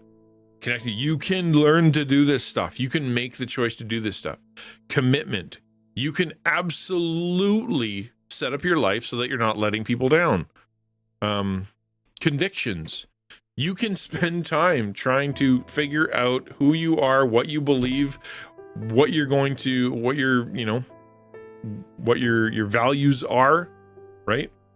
To have you can absolutely develop strong convictions. It's the people that ignore the world that don't have the strong convictions. You just choose to think about it. Competency. Of course you can learn competency. You can Learn how to do stuff and learn how to make things actually come to life instead of just talking about them. Courage, right? Being willing to stand up first, making the choice. You know what? I'm going to be the first to stand up. I'm going to be the first to say the word. I'm going to be the first to ask the question. I choose to, even though I don't feel like it. You can make the choice to have courage. Compassion, right? That obviously is a matter of choice. You know, I will engage with people on an emotional level, right? And then character, well, all of those, right? The knowing who you are, being emotionally secure, having strong ethics and values, and having self-discipline. All decisions. It doesn't, even if it doesn't come naturally to you, they're all just things you can develop. You really can. That's the key word here. It's develop. Acquired. There you go. Acquired. That's the word. And that's what I want for you. I want that for you because it'll make you a better streamer, it'll make you a better parent, make you a better brother, make you a better church person, make you a better worker, make you more betterer with your friends. You know, it's, you do those things and you're going to be, you will alter the world and you'll alter people's lives. And so much of it is just really about, you know, thinking of others before you think of yourself. Truly. Hey, Artsy. I'm gonna pray, and then we can jump into a talk. Then you guys can let me know what you're thinking. God, thanks for today. Thanks for your love, and thanks for helping us through this. You are perfect. We are not, but we strive to be like you. Jesus, you are a perfect example, and you give us the Holy Spirit to convict, and that can make us more Christ-like if we obey. We all struggle. This world is hard. Many of us have bigger struggles than some others do. And yet at the same time, we want to be positive and we want to be helpful. We want to be people who bring light to the world and salt and stand on our convictions and are people that can be trusted. We want to be that. Sometimes it's really hard. So we ask for your help. We ask for you to point us in the right direction, give us good tools, help us be open and share with others so that we can become more like you. People loved you, Jesus, and they still do. Even when you were on earth, people were drawn to you of all kinds. We want to be like that. In Jesus' name, amen.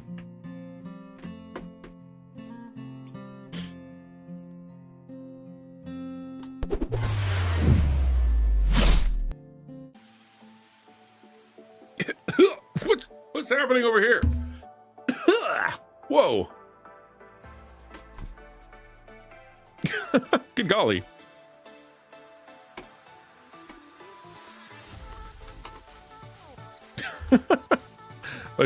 my whole overlay was on fire.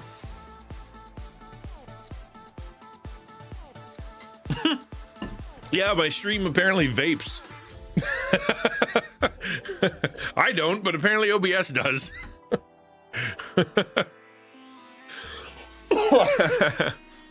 So we just did a bunch. We've covered a lot, and I tend to cover a lot in these talks because there's a lot that we can talk about. But I'd love to hear your feedback on the whole series.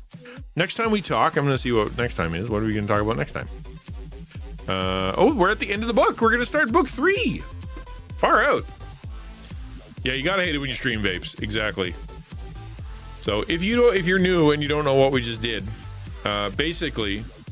I'm doing leadership development with people that are for everybody, like literally personal development for everybody, and universalizing it so that we can all walk away with something, no matter where you are and how old you are, from age 13 to CEOs. Everybody can appreciate this stuff, and it can help them. So that's my question, and I'll throw it out to you guys, is that, did you appreciate the talks? Was there anything that you wanted to talk about? Did you think we missed anything that we should talk about? I'm going to look up book 3 to just tell you guys what we're going to be talking about next. Nope. Yep. There we go. Equip. Teacher edition. Book 3. It says we're going to talk about, your attitude. what are you supposed to do with your attitude? We're going to talk about how to create an inner circle of people how do you create your closest people? We're going to talk about how to be a great communicator. We're going to talk about how to go through suffering. We're going to talk about the 5 levels of leadership, which probably are just very universal things. And we're going to talk about the art of the basin and the towel. In other words, servant leadership. How to be a servant in leadership, and why that's a big deal.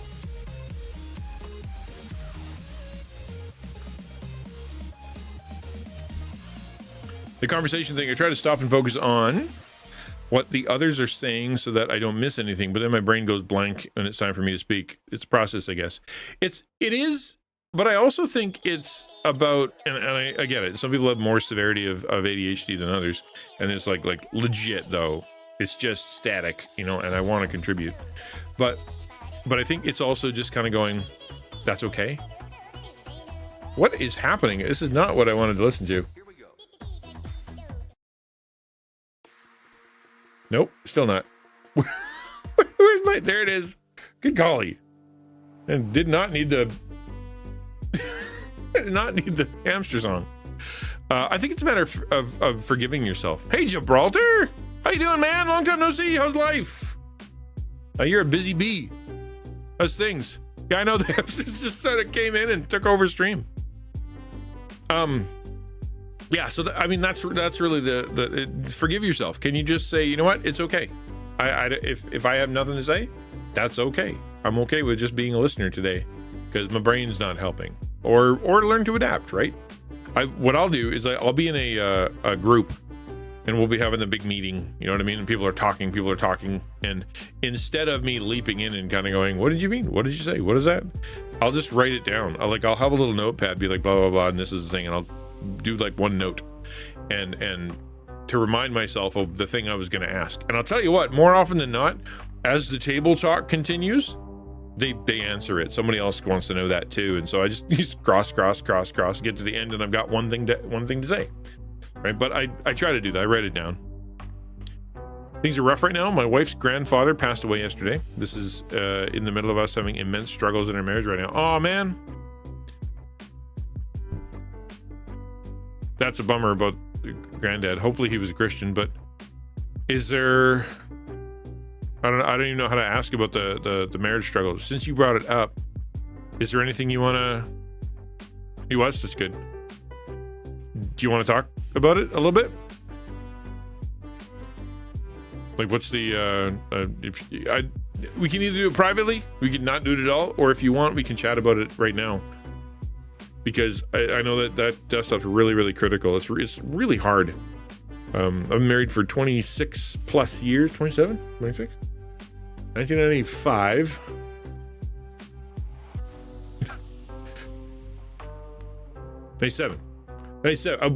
I graduated in 95, and I had married in 97, and then yeah, okay, we're good.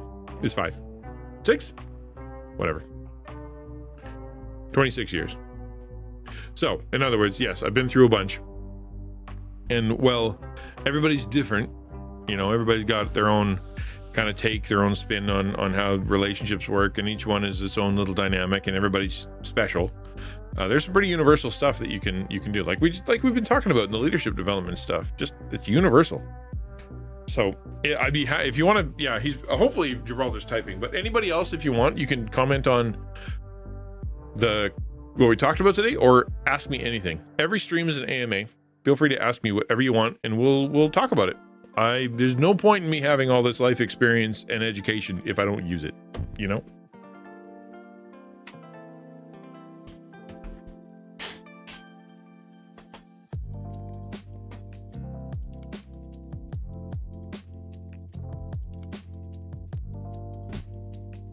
2.5, there you go, 2.5 decades, yeah.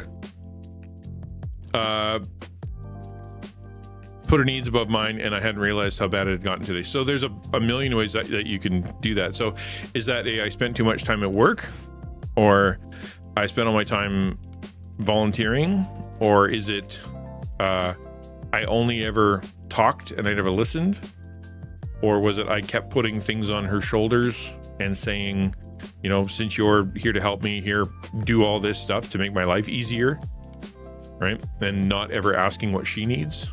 Was it ignoring her emotional stuff and just kind of talking to her about practical life stuff only? Like, when you say that when it came to needs above, what would you say is the primary way that you did that?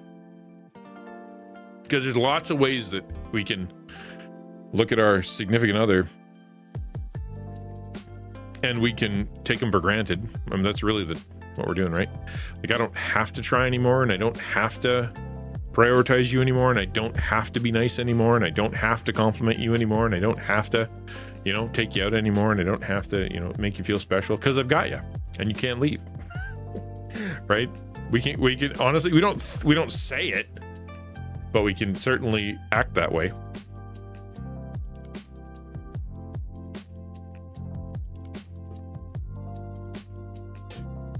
And because we've given that person our heart, right? Because we literally said, here's my heart. You can stomp on it if you want to.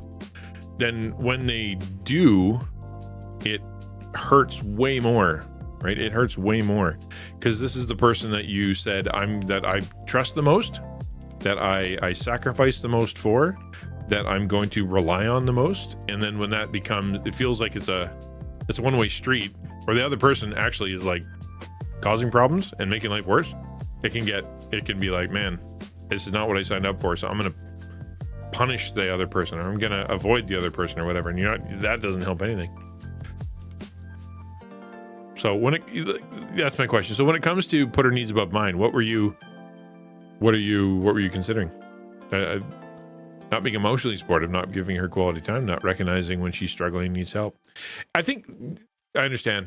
I mean, obviously it's very complicated, but it's running from stressful situations. My guess is that Gibraltar, you have been under a lot of stress yourself, and you've probably been under there's been a lot happening in your life, and therefore you siloed, right? I have a lot to deal with, and I don't want to dump it on her, and I don't want to make her life worse, so I'm going to silo. I'm going to deal with my crap to protect her from all of my misery and difficulty and all that stuff, and not dump on her. But while doing that and putting that wall up, you actually put the wall up where you weren't connecting to her anymore either, right? It was like, I got to deal with my own stuff, and then she disappeared. Is that a reason?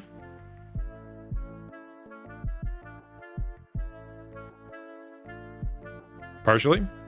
The other thing, when it comes emotionally supportive, it can also be down to when she's struggling and needs help. It'll also come down to busyness, right? Like, just practically speaking, there is there's a million things to do, and you're both pulled both ways, or the kid is always available, or always needs something, or you volunteered so many places or whatever, and then it ends up being like you literally just kind of you're doing things for everybody else, and you just don't do things for each other, right? And it ends up being because of just schedule, not prioritizing time. And really, if you talk about love languages, which I love the concept of love languages. It's not perfect, but it's good. If you have a person whose love language is quality time, right? And they don't, and you're not giving it to them, but you're trying to fill the gap with like gifts, words of affirmation, whatever the other ones are. Like, if you're trying to give her the love in the way that is quicker, then it ends up it won't work. In fact, it can cause resentment, right? So let me ask that question. What would you say her love language is? Also dealt with multiple miscarriages over the past year. Yep, taking a toll on her. I've struggled to be there for her, literally and metaphorically. Are you running from the miscarriages yourself? Her love language is called, that doesn't surprise me. For example, I can see that you wouldn't want to hurt her anymore by putting her through that again, so you withhold intimacy, right? Or you don't want to put her through any more pain, so you don't bring it up because it makes her cry. Or you don't want to relive it yourself. So you don't want to have that conversation because you're protecting yourself, right? A lot of that is self-focused, like you said, thinking of myself. Yeah, all of the above. What ends up happening is the good intention, right? It's a good intention, right? I don't want to burden her further. I don't want to her to feel like I'm using her. I don't want her to feel, I don't want her to feel sad. I don't want to make everything miserable and talk about this all the time.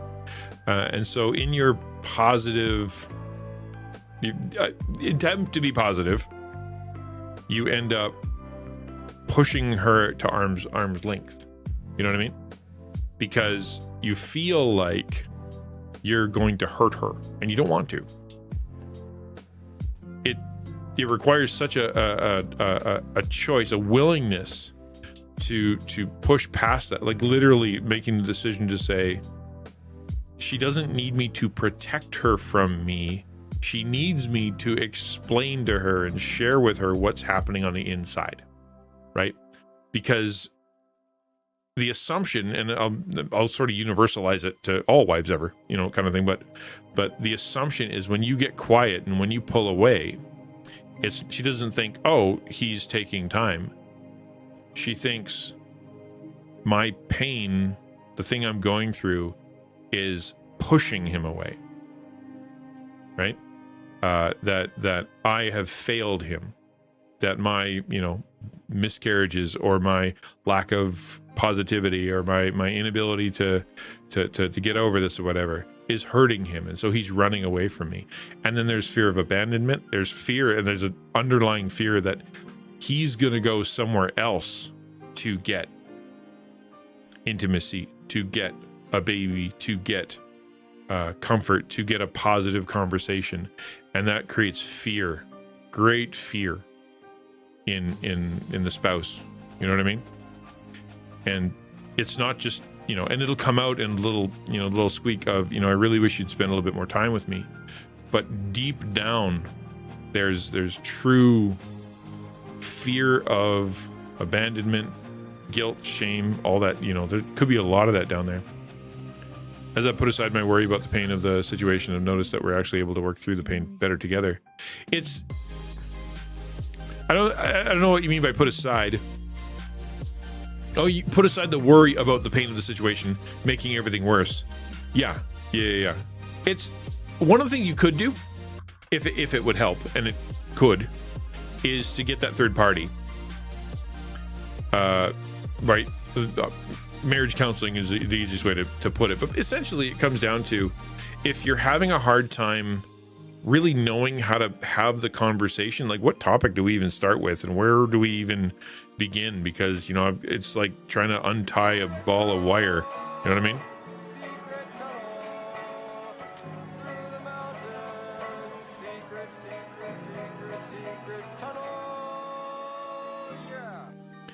Right? It's like kind of untie a ball of wire. It's just going to take a little while and you don't know where to start.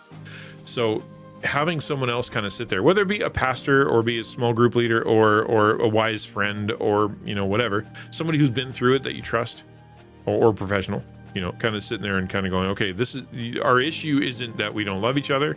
Our issue is not that we, it's just that we're trying to figure out how to communicate.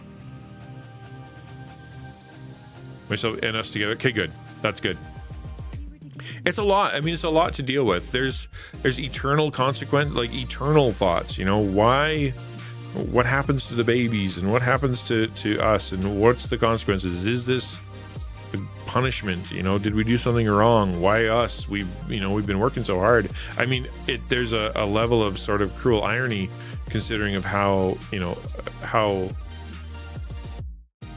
much, how involved you are in abortion, fighting against abortion. Like there's this cruel irony there, and it's like the love of babies and the love of life, and then having this issue. Like there's a lot to chew on there, and it ends up being it's not quick, right? It's not quick. And if you're not careful, like as a guy, for a guy, you know, if we're like, man, you know what? I don't want to feel that. And so I'm going to put that in the box, right? Just stick that in the box. Unfortunately, women don't have that. Most don't anyway, right? Most women don't have the, I'll just ignore it and pretend it never happened box. Men often do. We can compartmentalize like crazy. And it ends up making us look cruel. And it makes us look callous. It makes us look like we don't care. And it communicates to our spouse or to our significant other that their pain is invalid. You know, I got over it quick. Why didn't you? Right? I have more faith than you. You should just pray about it, right? We don't recognize as guys, all we've done is crushed it into the I don't want to think about it box. And we painted it over with, you know, we have lots of faith or it didn't bother me. You don't realize until weeks, months, years later when that box starts to leak just how much pain was in there.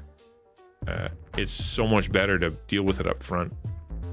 Because, you know, some guys will even say it, you know, like, don't you have enough faith? Don't you realize God is, gives us hope and you shouldn't be so sad? Like, that's just, it's stupid. It's wrong.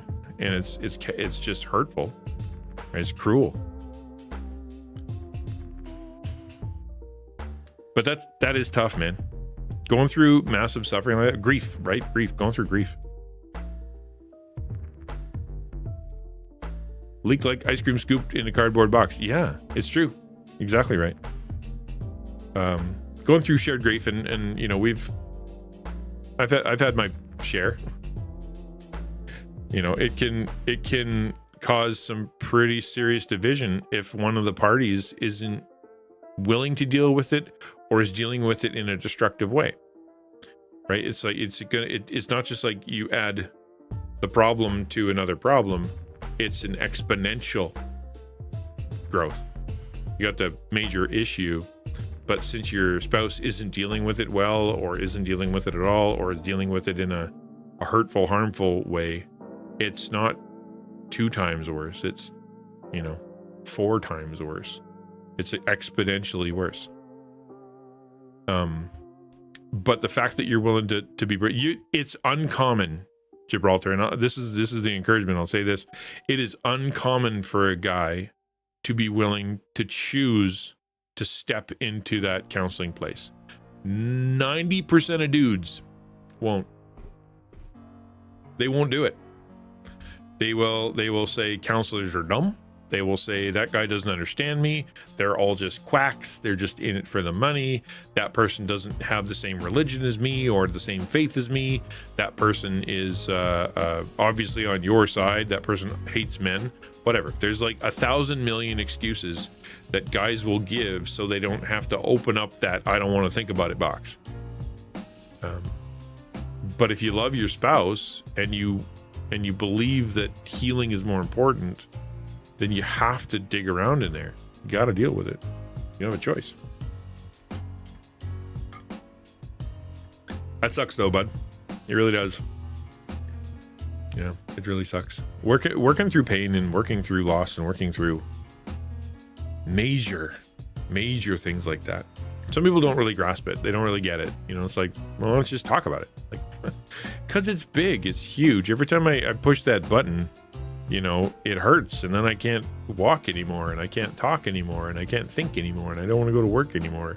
Every time I go near it, you know, it's like radioactive. It causes me to fall apart, you know? And so therefore I don't want to touch it. I feel pretty, oh so pretty. I feel pretty and witty and bright. I used to refuse to go to counseling, but my wife's continual gentle encouragement and the Lord opening my eyes made me change my stance on it. Yeah, most guys do. Most guys refuse to go to counseling. And it's not because they don't need it. It's usually because they don't want to deal with it. I'm supposed to be going to counseling for my mental disability. I just can't. I just stopped doing it because they won't stop telling me about how I'm thinking wrong just because it's different. But just because it's different does not mean it's wrong. I don't know, man. I wasn't in your counseling session, so I can't really say. But I can say that one of the ways that we keep in our sin or keep our problems going is by looking at the folks who are trying to help us and saying they're wrong, right? The problem, the thing is, they might be seeing it differently than we do. We've come to this conclusion. We understand it. We know ourselves. We know the problem. We've thought it through. But what if they're seeing something you don't see? What if they understand it at a deeper level than you understand it? What if they have more experience with it than you have experience with it, and therefore when they speak with more authority than you do, even about your own problem, right? That's entirely possible. That's why God gives us wise people and discerning people and people with experience, because we are very good at lying to ourselves. We're incredibly good at pretending that we don't feel a certain way, pretending that we've figured it out, pretending that it didn't happen. What we're terrible at is understanding our own emotions, understanding our own thought processes, and getting someone out there to untie it, or at least show us a mirror so we can see what it really, really looks like, is uncomfortable. So it's easy to just avoid, right? But if we avoid it and we never talk about it, we get stuck and we stay stuck. And it's hard to get unstuck. We end up looping and living in a pattern of life where we reinforce our own thinking, avoid people who cause us to think about the thing the wrong way that we don't want to think about, medicating the feeling away because we're not dealing with it, and then hurting other people continuously with the problem that we have because we don't want to deal with it. We just make it there, and we make it their fault. Well, they just don't understand me. They can get lost, right? Or that's just how I am. They need to get used to it. And that cycle just keeps continuing, and it's really not just a cycle; it's a spiral, right? It's like I hurt people with the problem that I have or with the issue I have, and I don't want to deal with it. I don't want to think about it. I don't want to communicate it, but I still feel it, and therefore I need to figure out what to do with that feeling. So I will medicate it away, or I will explode it, or I will use it for fuel to do something terrible. And then that will hurt more people, which will make me feel even worse about what I'm doing, but I still don't want to deal with it, and I still want to think about it because that's even more painful now. So I'll medicate it away, or I'll distract it away, or I'll do whatever even more, and that'll hurt more people, and then it spirals.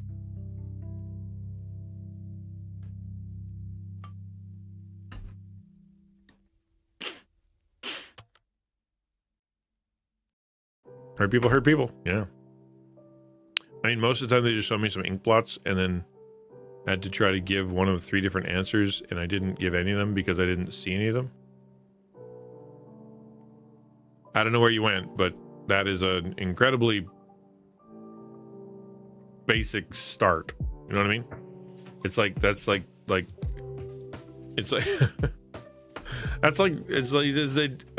essentially a Rorschach test, if you even believe that they're helpful. All they're meant to do is start a conversation, right? The idea, like the real idea behind them, is to explore the subconscious, right? It's to dig through the subconscious and to be like, oh, I didn't know that was there, because it's not a picture of anything. It's kind of a thing your brain puts together, and then you have a conversation about that. I don't subscribe much to the Rorschach thing. It's pretty kitsch. It's a little bit weird. But if it starts a conversation, then that's where it's going. If you just said no, right? Here's the thing to look at, and you said no, right? Then the tool, which was meant to make you talk and to share what was going on and to explore in a different way, from a different perspective, the thing that you came to deal with. If you just went no, then it couldn't happen, right? You didn't engage in the process. You just no. But if you gave a 4th answer they weren't expecting, a good counselor goes, oh, well, that's interesting. I haven't heard that one before. Let's talk about that one. That's what This was supposed to happen. Again, like I said, maybe you went to a just like an inexperienced person, because that's not how they work, right? It's not how the tests work.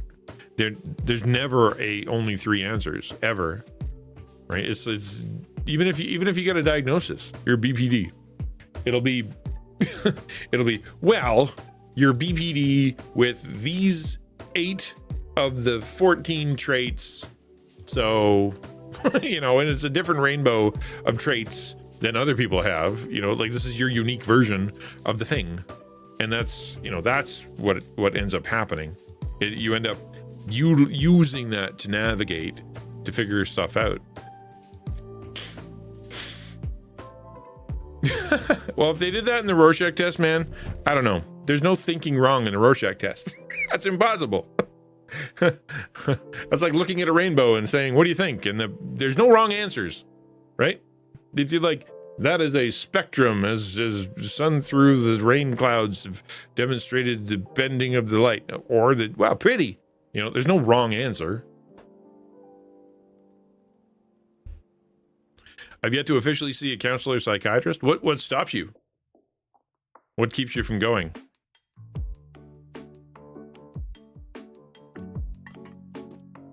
I'm a big believer that we need to talk. That the stuff that's inside of us needs to get out. I love journaling. I think and I'm pointing at my journal. I love journaling. And that journal, you know, it allows us to formulate our emotional thoughts into something we can understand. Because what'll end up happening is you're trying to make a sentence out of how you feel and what you're thinking. You have to think about how you feel and what you think, instead of just it being a big ball of sparks up here. You have to go like, I gotta organize this into something so I can make a sentence. It helps, right? In the same way, speaking it aloud, like actually using words to explain it to somebody, it's almost like letting the air out of the balloon, or releasing tension from a wire. All week long, you're like, and then you go to counseling, and as you speak, it's like hitting that button and go when it releases, because now you're letting it out. Before you were dealing with alone, now there's someone else. Before it was a secret, now it's no longer a secret. Before it was undeal-withable, now you've got someone on your side. You know, before it was so complicated you couldn't process, even know what was happening. Now you have processed it into thoughts, and you are able to see it in chunks and pieces, right? It helps. Talking about it helps, and journaling about it helps. 1, I live in a small town and don't want everyone in said town to know things. Yeah. 2, I've never actually been suggested to see one in an official capacity. Well, the first one's easy. There's plenty of online ones you can do. Tons. You can, if you want to, you can sign up for a bunch. There are lots of Christian ones, and they will meet you. They'll meet with you over Skype or whatever. There are ones that will meet through text. You can like literally text them. So that's where you live isn't really an issue, because there's lots. But having never suggested one, we don't necessarily need a diagnosis or someone to be like, hey, you are now, you know, level C+ screwed up. You are now able to unlock the I need a psychiatrist level. Like, that's not how it works. It's I got some stuff and I need to work it through. That's why when I was a pastor, well, I still am, but you know what I mean? What we were told was basically, you know, like I can talk through something for 6 weeks. If I can't fix you in 6 weeks, I shouldn't try, because I can talk through some stuff with you. I can do spiritual stuff with you. I can do, you know, basic advice, and yeah, here's how to do a schedule, and here's the spiritual answer, and here's how to pray and whatever, and here's how to get over that sin kind of thing. But if it's deep stuff, don't touch it. You have to refer, right? You have to be like, no, go. So in other words, there's levels of conversation. Like there's the I need to talk to my dad, or there's I'm gonna go talk to my friend, or there's the I need to talk to my pastor, or there's the I need to talk to a psychologist, or there's the I need to talk to a psychiatrist, and there's the I need to go to the ER. right? There's levels of who you're going to talk to. The brother says, I can sympathize with some people who haven't been to counseling because it can be difficult to find a good counselor. Most of the time, it is. I'll tell you my experience. I went to 4 different counselors. And after telling my story, I'm not going to give my conclusion, but after telling my story, they gave me terrible, terrible, unbiblical advice. Over and over and over and over and over. And it was, man, no, I'm not doing that. And so therefore I talked to my mentor about it, right? Like I'm like, you've been through this and I can't. The counselors are not being cool. Here's what they said. They go, no, that's not cool. So I talked to him. I talked to him about it, and that allows me, because not only is he a pastor and has been a pastor for like, I don't know, 30 years, but he's also been through the stuff I've been through, and so therefore he's further down the road. That helps, right? But a lot of times the I can't find a good counselor is code for I haven't looked for any counselors. Or I Googled it the one time and it didn't come up with anything, right?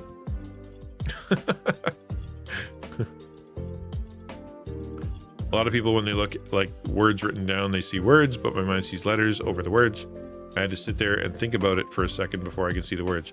Well, then don't process it like that. Process it verbally. Process it with speaking, or whatever helps. I'm just saying, if you got stuff in here, you gotta get it out somehow. Or let me rephrase that. If you have a bunch of stuff in here that's causing problems, it will come out. It's your choice as to whether or not it comes out in a healthy, managed way or in a destructive way, because it's going to come out. Your level of denial and your level of self, holding it together is only so strong. Eventually, it's going to come out. It's like grief, right? You can either grieve in a healthy way, go through the funeral and confront your reality and talk about eternal things and hug your family and cry, or you can choose to grieve in an unhealthy way, covering and masking and ignoring. But you're gonna go through it, and things are gonna happen. The question is, what'll happen? Is it I'm gonna process it well, and I'm gonna go through it, and I'm gonna have this nice ending where I go through and I'm like, no, I can deal? Or are you going to blow up your life and suck a bunch of people into your maelstrom? Same thing. That's whatever's going on up here. You need to get it out.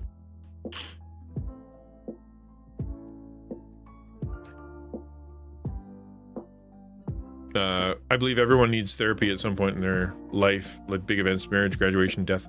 Therapy, counseling. I'll go with counseling. I'll even go with advice. You know what I mean? Like, we are the individualism of American society, Western society, has caused people to think that they know what they're doing and that their emotions and whatever they feel must be right, and therefore they are really screwing themselves up.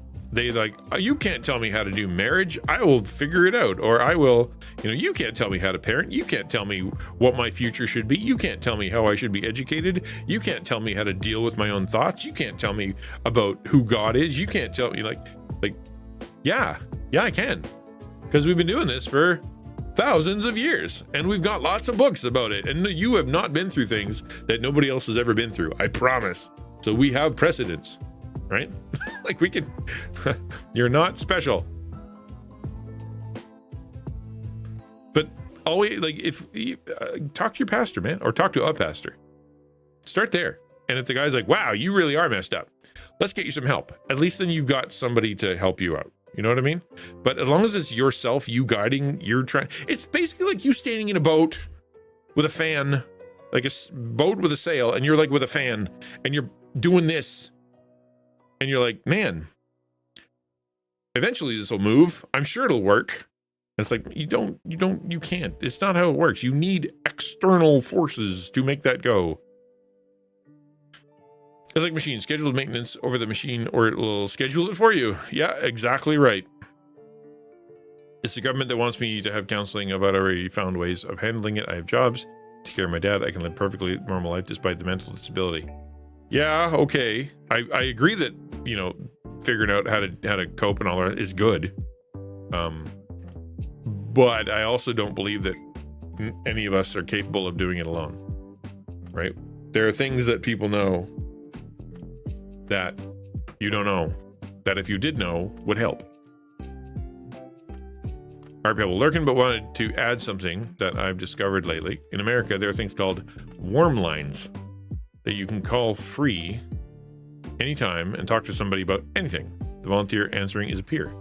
Really? I've never heard of that before. A warm line is a confidential free service offering mental health support. Unlike a crisis line or a hotline, they are not intended for emergency situations. Warm lines are typically staffed by volunteers or paid peers, people with personal experience with mental health disorders. Dial a friend. All right, that's kind of fun. It's I need to talk to somebody, and then that's just a somebody. It's like not a professional somebody. It's just a somebody. And really, why not? I could even get as far, and this is going to be controversial, but I can even get as far as punch some stuff into ChatGPT. This is how I feel, and see what happens, because at least then you've formulated it into a sentence and something has responded that isn't just your brain. You know what I mean? That is even more helpful than just keeping it inside your head. I'm not saying it's great, but I'm saying it's better than nothing. Maybe. Hey, Blocker. Hello, Temple. Big black guy reviews. Any advice on how to approach someone who insists that they don't need a preacher to reread the Bible or Jesus because they follow their spirit and speak to God directly, especially when they deny the Bible while periodically acknowledging the Bible is right about something? Yeah. That's someone who's invented their own God and made themselves their own high priest and has declared themselves to be the prophet. That's what you're dealing with, right? You're looking Muhammad in the eyes, literally. That's who that is. Just a dude that's like, no, I'm a prophet. I know what I'm doing. I've invented a God, and nobody can tell me otherwise. That's what the dude's doing, and I can interpret. I'm also the Holy Spirit somehow. And so therefore, you can't tell me anything. I think the answer is just like, there's nothing you can say. I don't think there's anything you can say, because they will always find an excuse of why it's okay for them. For example, you could go like, well, the thing you just said is not what the Bible says. Here, 12 different commentaries that prove you wrong. All they'll say is, I don't trust those commentaries. They were written by so-and-so publishing company. And don't you know that this version of the Bible was written by Satan? I have my own version that I know is God-oriented. And I've made notes in it to correct it, to make sure that it's as godly as possible. That's what you're going to get. You're just going to get the Jehovah's Witness Bible, where they cross things out and change it to make it what they want to say. You know? I don't think you can.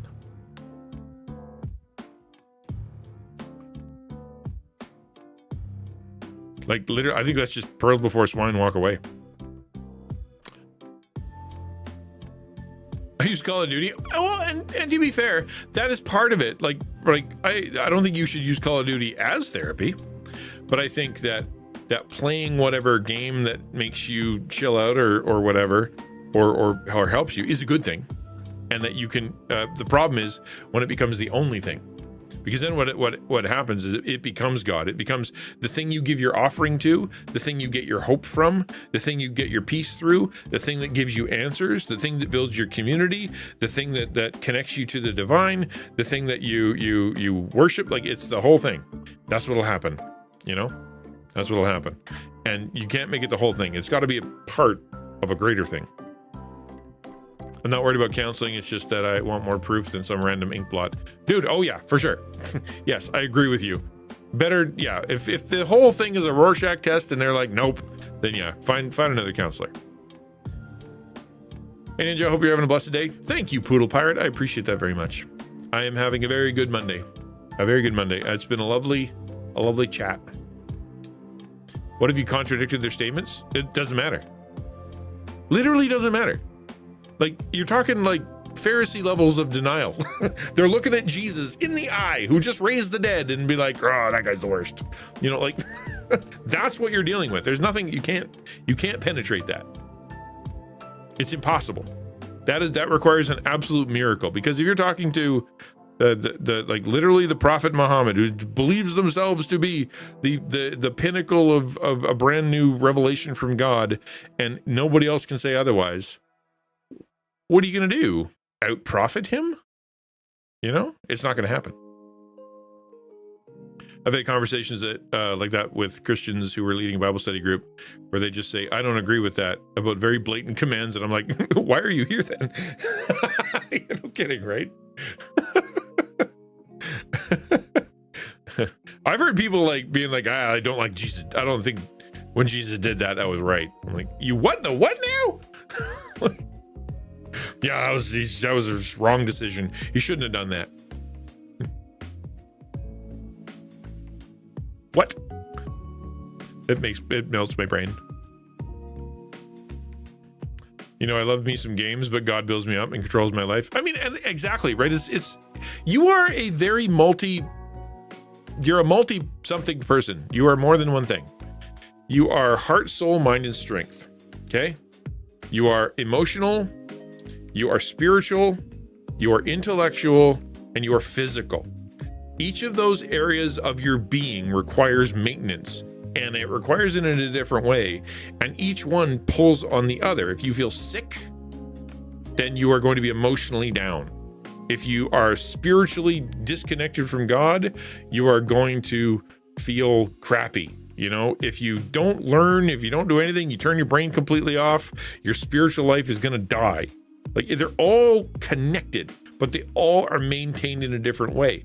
You can't exercise your way into knowing more stuff or thinking through things. You cannot exercise your way into getting to know Jesus more, right? You can't pray your way into having a less fat in your belly.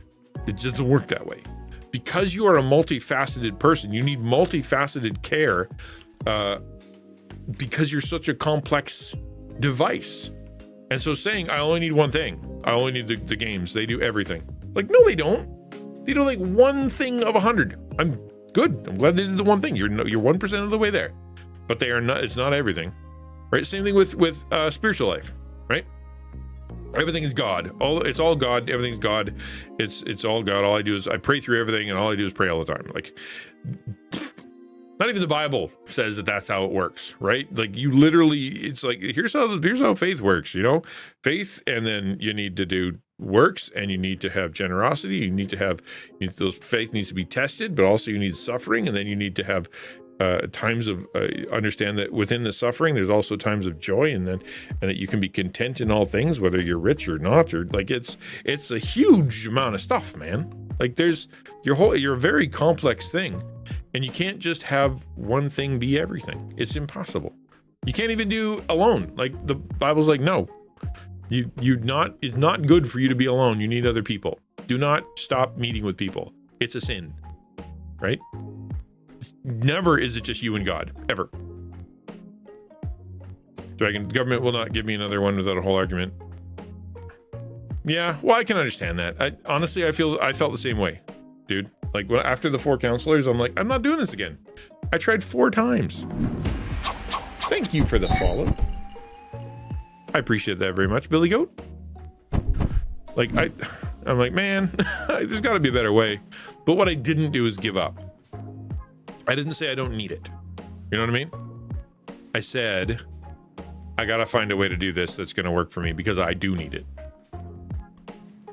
Hey, Warrior, yeah, we've covered a lot of ground, Warrior.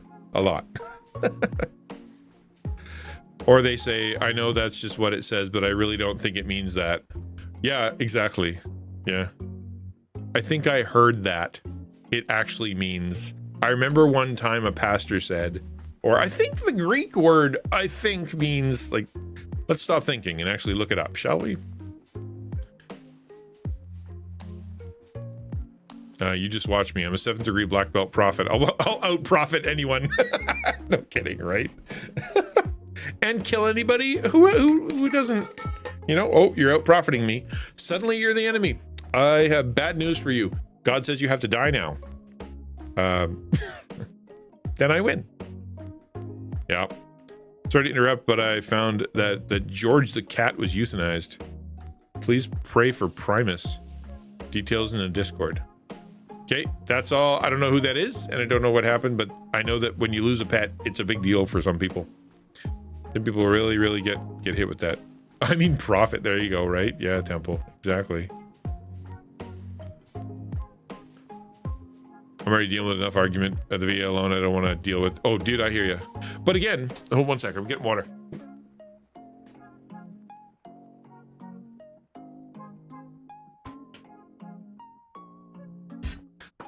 Regardless of how strong you are still human. You are incapable of processing all this on your own. You do need help. You need to explain to people what's going on. You need to be angry and share your anger with people. You need to get comforted from others who are going to be like, dude, that sucks. You need that. Because what'll happen, you'll be like, nah, I don't. I'm strong. I have the shoulders and nobody can.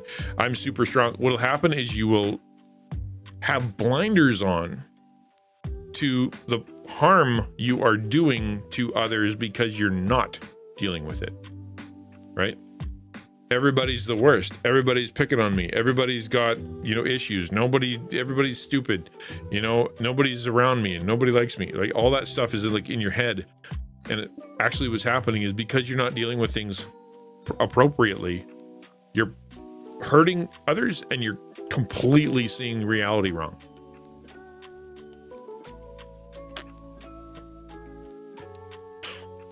Oh, George was your cat. Oh.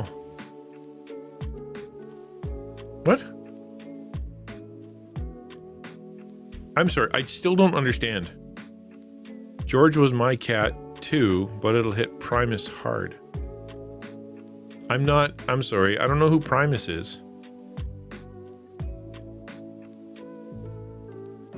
Is that the other cat? In your house? Is it two cats? Sorry, I'm trying to understand. Forgive me for not knowing. Supersonic, I think I heard this somewhere, but I'm not really sure where, and I forgot who, but someone once said blank. I'm not fully sure that was the case, but it probably could be depending on the situation. And that's my opinion, and I'm sticking to it. Yep. Exactly. Uh-huh. Dude, I know Bible stuff, and standing there talking to people who have been Christians for 25 years and hearing them and just kind of going, no, that's wrong. What you said is wrong. Here, look what the Bible says. And them going like, nobody's ever told me that before. I'm like, yeah, I'm pretty sure they did. You didn't listen. Primus is the online name for my close friend. Okay, I'm not sure if I'm... Okay. All right. No, that's cool. All right. Primus is feeling guilty and has a history of deep, scary depression. Oh, that sucks. And some people like that, all they need is a little push, a little excuse, right? Yeah, that sucks. And I hear you. Something bad happened and you have a friend who doesn't deal with bad things very good. And so therefore you're a little worried about that too. So yeah, Yeah, deep, scary depression is... I've made some bad decisions on bad days, that's for sure. In the end, we're ultimately responsible for ourselves. We can't blame others for what we don't know. Well, I mean...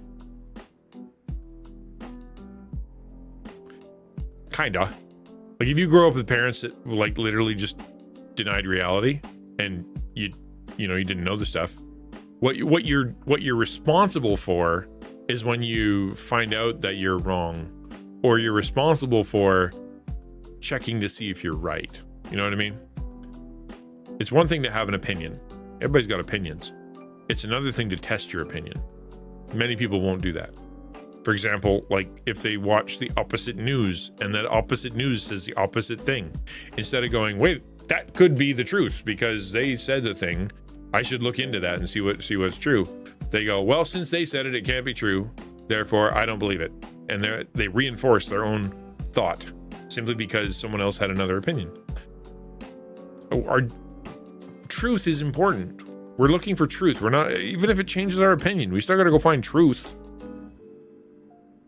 Dragon says, I have my friends and my family and my church growth group partner who is supposed to be going through life with me, who I tell a lot more. Cute, and I let them know all about my difficulties, not just one thing or another. They give me encouragement, and then I do the same in reverse for them. There you go. There you can't argue that. Good. I'm glad you got somebody, dude. We all need somebody. And really, as much as I appreciate digital missions and the miracle it is to be able to talk to you guys like this, someone with skin on. It's a different. It hits different, as the kids say. It's good. It's good when you can find somebody with skin on.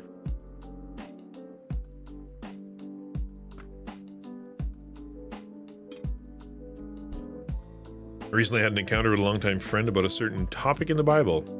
Here it threw me off, but the more I thought about it, the less it made sense. Kind of just surprised me he believed in that.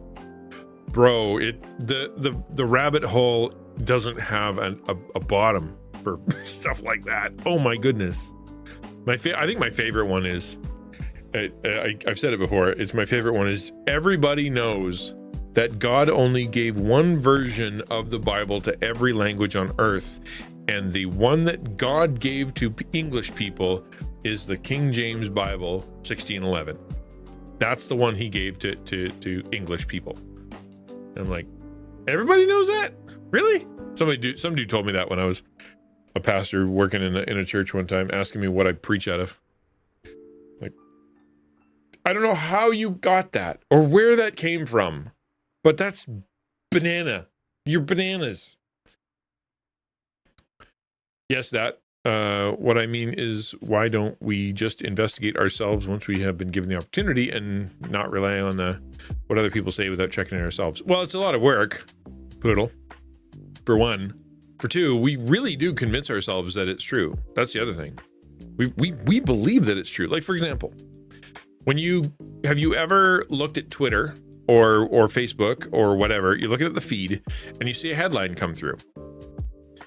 And you look at the headline, you read because it's got two more lines, you read those, and then you automatically assume you know exactly what the rest of the article is because you're an expert on that, or because you've seen it before, or because whatever. And so you comment or you share without ever looking at the article. Now, why do people do that? Because they really do believe that they're right. Right? They really believe that. They never even bothered to check it, but they believe with all their heart that they know exactly what that article's about. It's denial and laziness. Yeah, I know I'm strong, but I also know that I'm not strong enough for what I'm doing. Yeah, none of us are, dude. None of us are.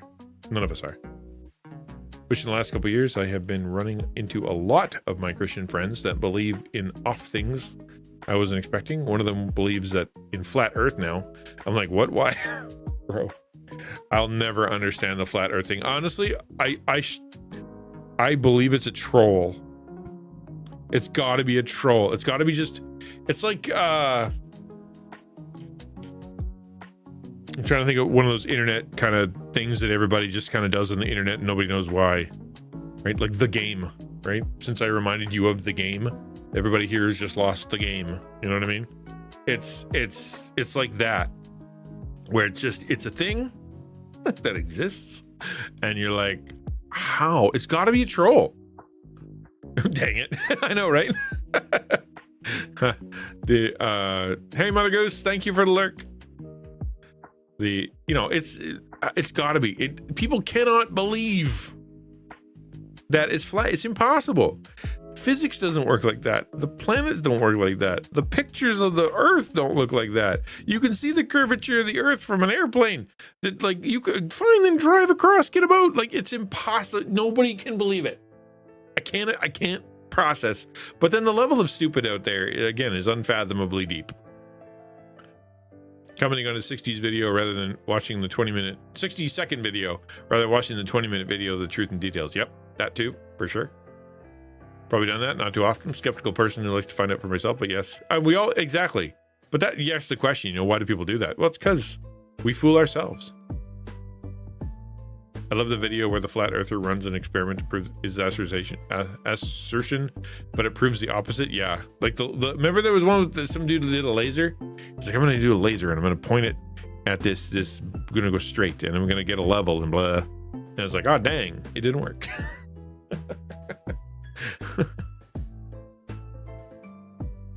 I don't think flat earthism is a troll, but the problem with the internet, hi Ransom, is that it democratizes everyone's opinions, thus elevating the foolish ones. Yo, well, I heard that somewhere. It's just people aren't stupider. We're just hearing more from the stupid people. Before, they had no way to, share their stupidity on any kind of grand scale. They were just locally stupid. Now they could be globally stupid. Willingly ignorant. There you go. Yeah. Yep, willfully ignorant. The laser ones you want to talk about? Yeah. There's that dude that almost blew himself to smithereens trying to fly in a homemade rocket. They believe that the government conspiracy, such a thing would be. Yeah, what? Why? I always come down to why. Okay, so why? They've spent billions of dollars and have all this whatever, and they've faked NASA and the moon landing. Why? Why do that? What do they gain? Nothing. What conceivable purpose would anybody have in propagating that? I don't get it. If they made money off of it, right? Oh, that's why you can't take that train. It'll take you right off the edge of the planet. Take our train. We understand how the flat earth works. I get it. But but what do they get?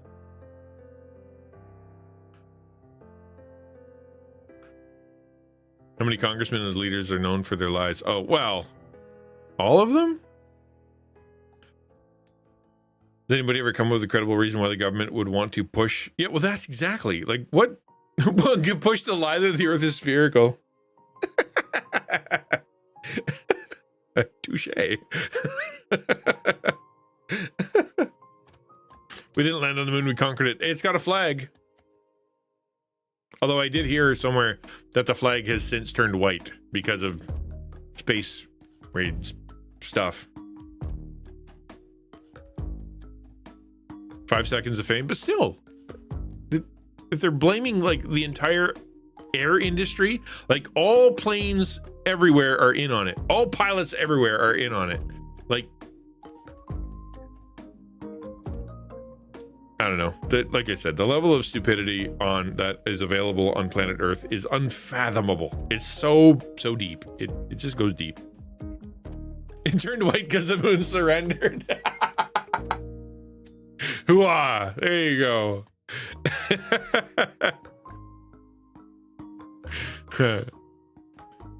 The only reason I can think of doing it just to flex on control of information, but since everyone knows the Earth is round, it'd be super resource heavy to keep people in the dark. Yeah, even with like government conspiracy stuff, it gets old after 50 years.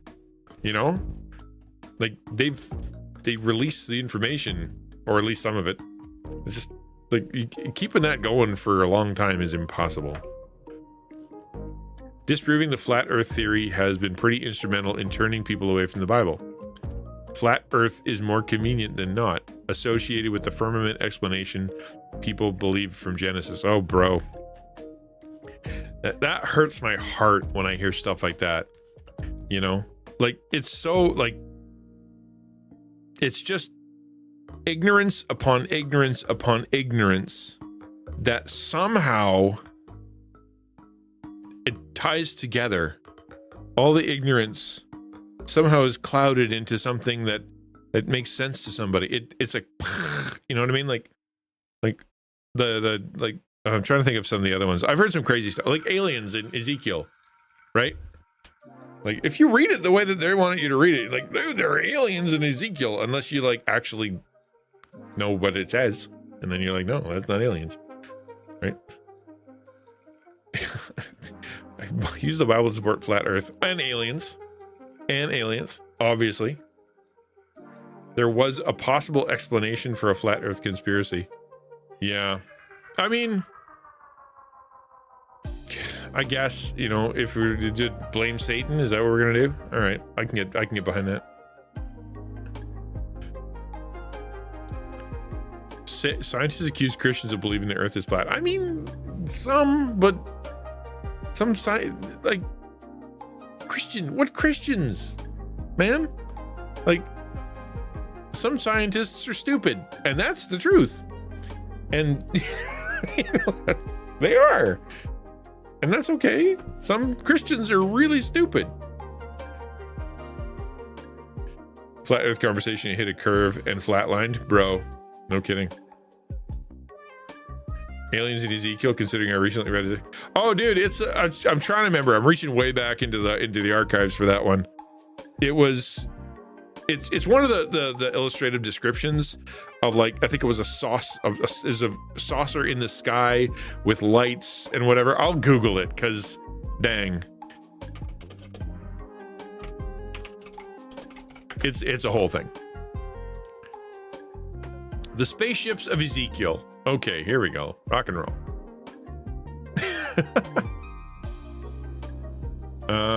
Let me see if I can. Oh, the Omni Wheel. Yes, the Omni Wheel. Nah, that's what it is. What's the verse? What's the verse? Ezekiel 1:4-28. Really? Is that as early as that?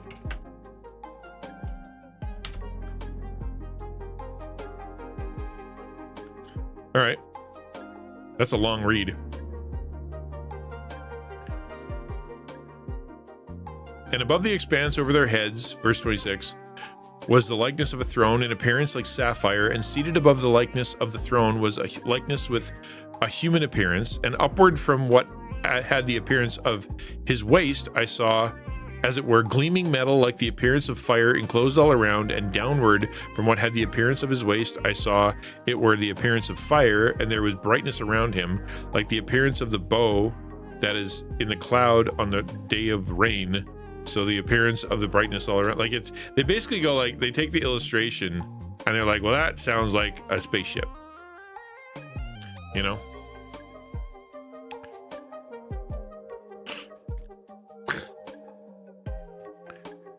Conspiracy theory is like a form of Gnosticism. Yeah, true. Oh, for sure. Unlike the poor sheeple who believe that they were told by authority figures, the conspiracy theorists are the ones who know what's really going on. Yeah, I guess that's true.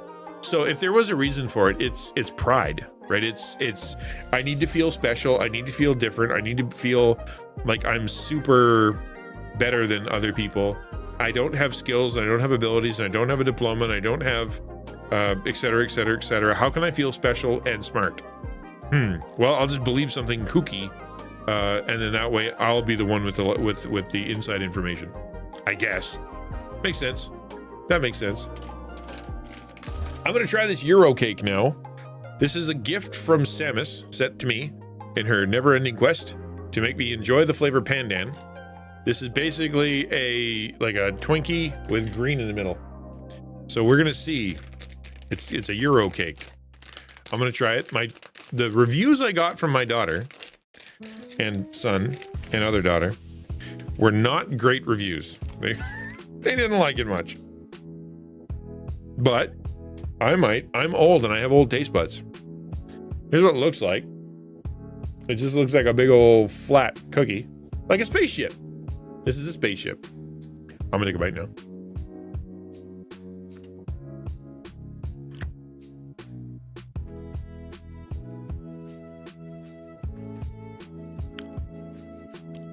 Yeah, it's Twinkie covering,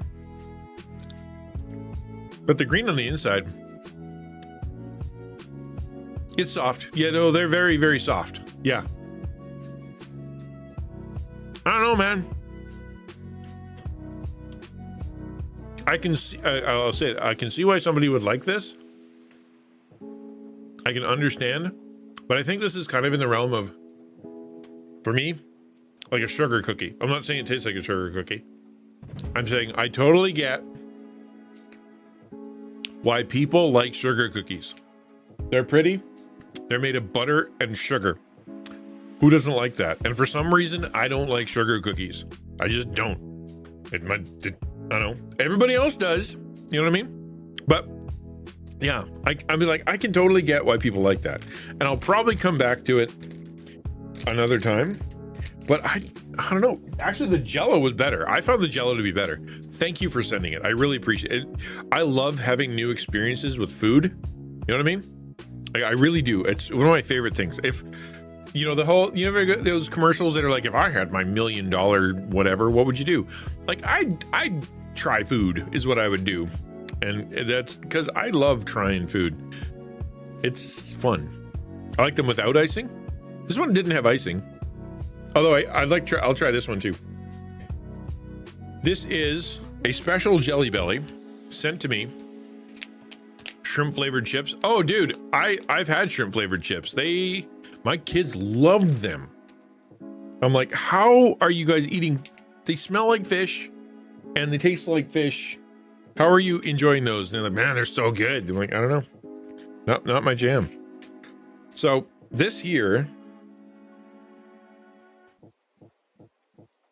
I'm trying to show it to you.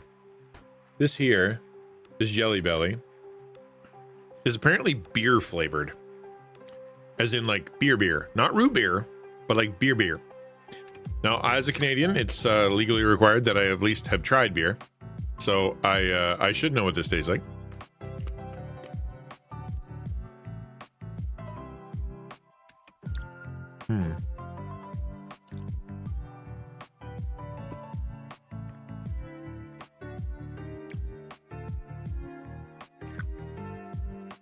It's good. You know, it's funny. It's as though you took a beer, like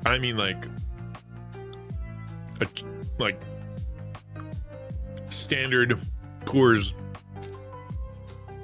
cheap beer, you know, like what everybody would drink, nothing special. And then put like 4 tablespoons of sugar in it. And then and then gave it a stir because it's very sweet. But it's like sugar beer. So, I mean, it's all right. It's good. I can see totally eating that and being like, it's good. But it's, the beer flavor is only Bud Light. It probably does. Exactly. But it's like, man, I don't think I could eat a ton of them. You give me cherry, right? Or give me like berry or something like that. I'll eat a bunch. But it's like, same with banana. Like I can't, I'll eat like 4 banana ones and be like, oh, that was good, but I'm done. Right? So I'll keep these on my desk because every now and again I'm going to throw one into my mouth. But yeah, I don't know. Weird flavor. I mean, people have come up with weird flavors and good. I'm glad they do. We like new stuff.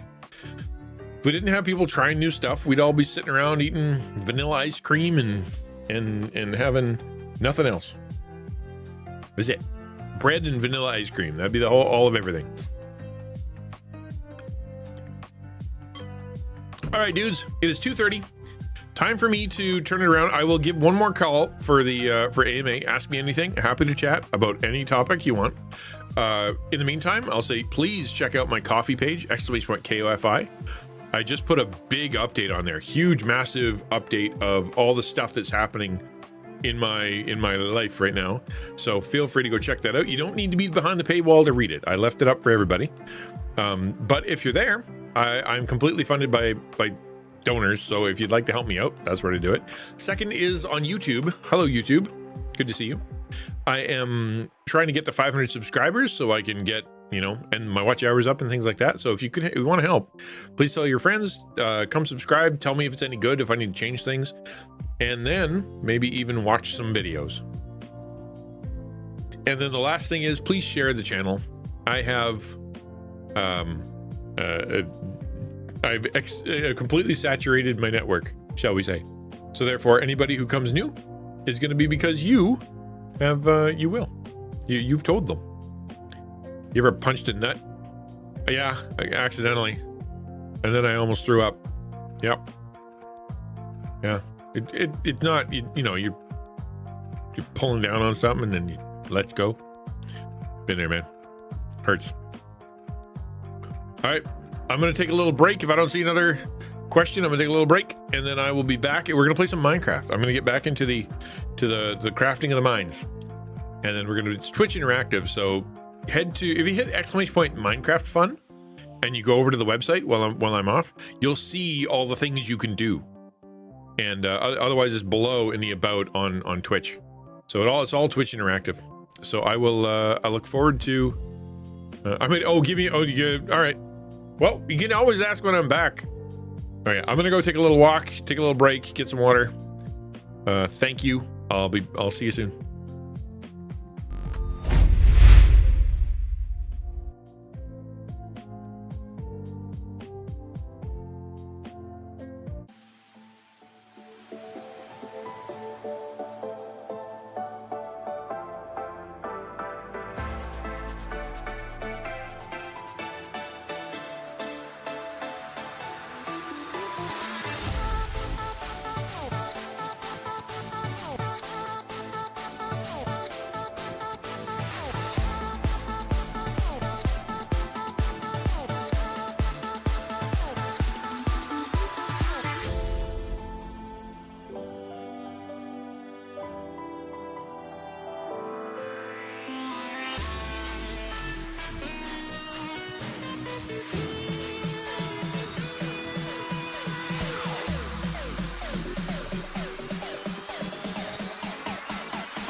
see you move. Now spin around and feel the groove. Let's try it.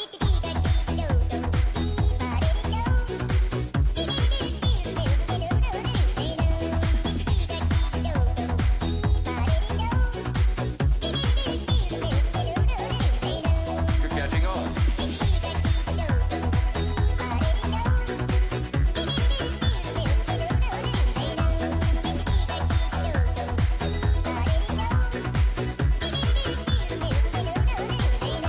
Terrific.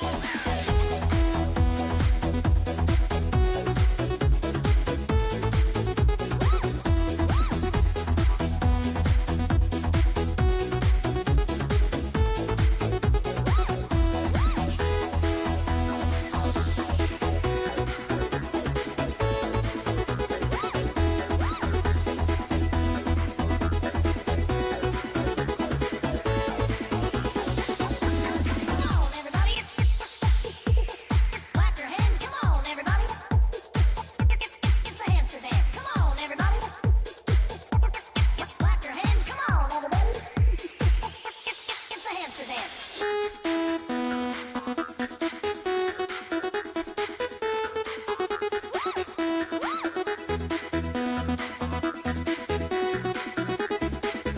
Here comes the music.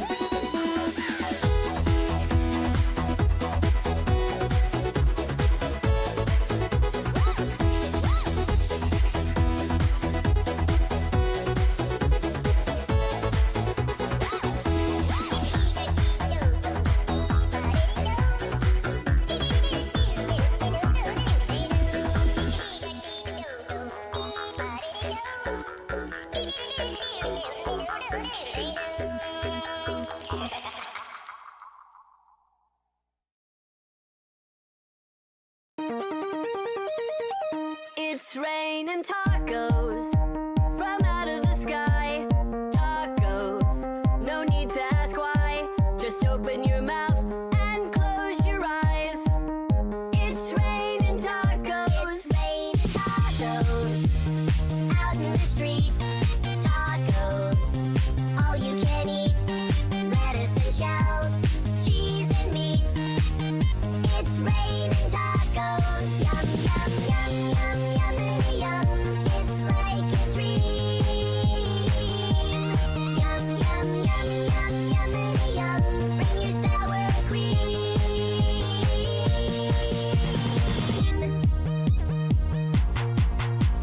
Shell, meat, lettuce, cheese, shell, meat, lettuce, cheese, shell, meat, cheese. It's raining tacos. Raining tacos. It's raining tacos. Is it raining tacos? I hope it is.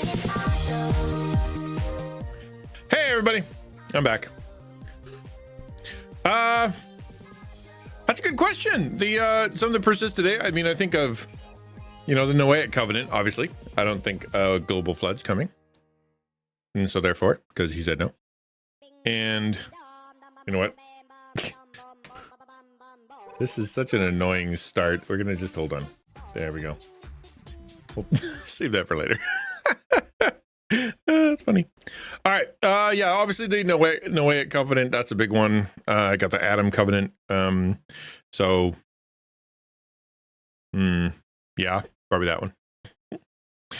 Let's see what else we got. Davidic covenant.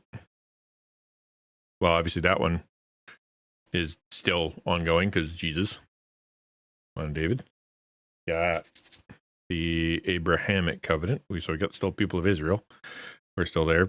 Obviously depends on how you subscribe to how things shake out, but if you believe that church is fused into Israel as the new Israel, then that's obviously going to be covenant-ish. But if you are of the opinion that the covenant is closed and that Christians are a new thing, then obviously that one's closed. And then there's let me think.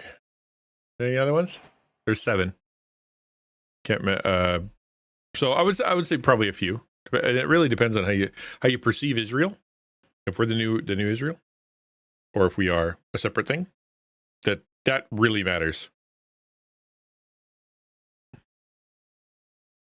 Dark Tide. That sounds like a fun game. Dark Tide. So we're here on the Minecraft. I haven't crafted the mines in quite some time, and I'm looking forward to getting into it. The thing.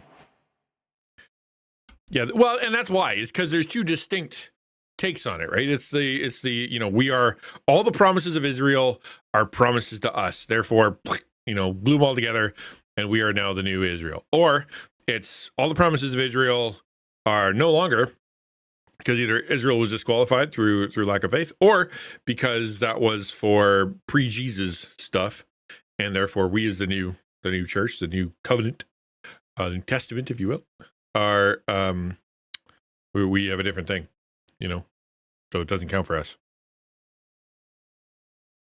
It all depends on how you roll. I want to play some music. I wonder what we can play. How about some anime music, my dude? What else we got? How about we go to his streaming playlist?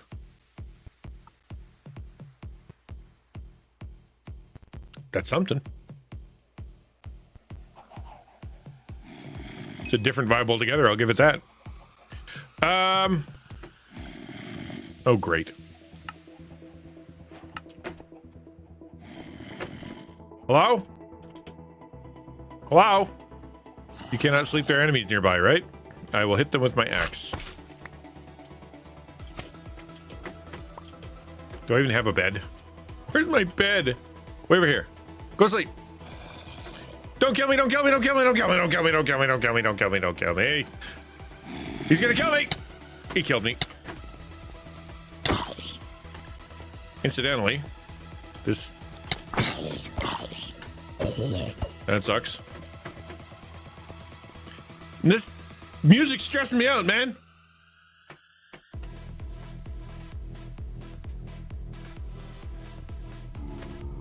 Go to sleep.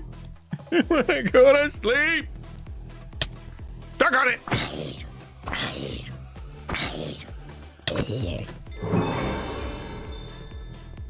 All right, cool. I don't know how I got my hearts back, but all right.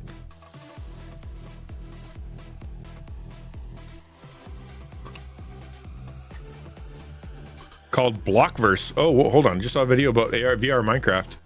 Go inside and dig and build some out. Oh, if it's VR Minecraft, it's a lot, man. It's hard on the body. Look at my land here. Look at it. Just look at it. This is my house. It's awful. I have the world's worst house. So what we're gonna do is we're gonna fix our house. That's what we got to do first. Step one. We've got chickens, and they are capable of doing things. So therefore, oh, hey, let's look at our land over here. Did we get any plants? All right, fully grown. Nice. What does it do? I'm not going to leave it alone until I know what it does. Whoop, doggone. Calm down, ho.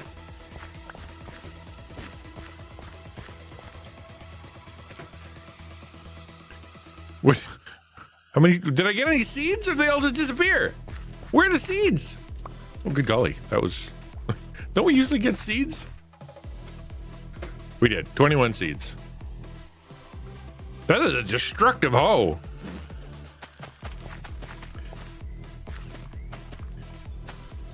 All right, rock and roll. Well, we're gonna eat wheat because we need bread. And that's it. That's all we're gonna do.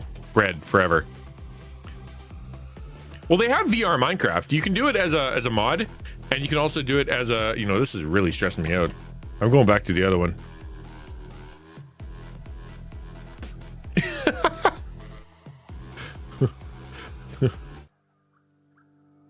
Yeah, we're gonna go there, and we're gonna start here.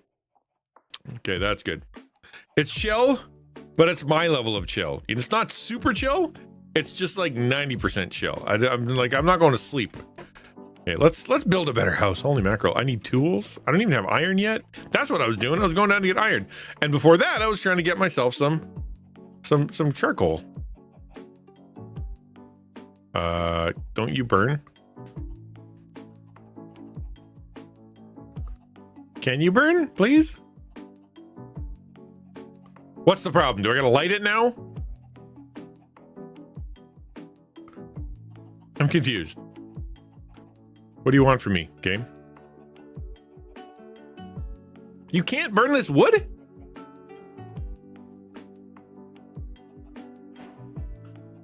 Can't burn logs. Can't burn wood. But they're planks. You used to be able to, you totally could. Yeah, those are planks. These are cedar planks. Spruce planks. And it even says it can. 1.5. See? Oh, that was fat. Okay, hold on. No, that's a cooked chicken. I'll get this right eventually. There it is.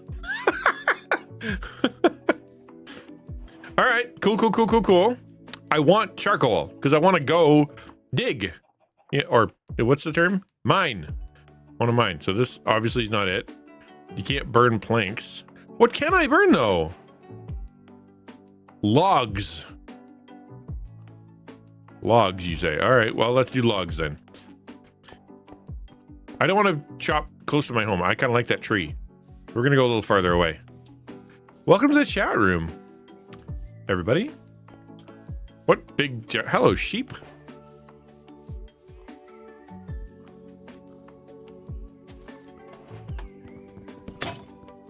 Oh, wow. Okay. Boink. That was funny. I only had a little bit of durability left on my axe, so therefore it didn't work. Whoop, lost my house. It's logical. Logical. Go log. Engage. That's the stuff. Okay. Hello. Oh, golly. She blickered. Dude. Give me a freaking heart attack. Here, have your song. Hold on. No, you hold on. No, you hold on. No, you hold on. No, you. Okay. There's no song. There ought to be. It's not working. Oh no. Oh, hold on. Everybody panic. There we go. That should do it. Nope. It's Snack Girl, she's here to keep the hunger away. It's Snack Girl, I wonder what she'll bring today. That's the most Nailed off it. you've ever been. Nailed it. Oh my goodness. Nailed it. 1,000%. I popped both your eggs. That's okay. That's okay. Hard to eat yolk when it's this way anyway. Yeah. Thank you. Yep. Apparently I got popped eggs. So, eggs. Yummy eggs. My daughter's way too good to me. She's just way too good to me. She's very good. Very, very good.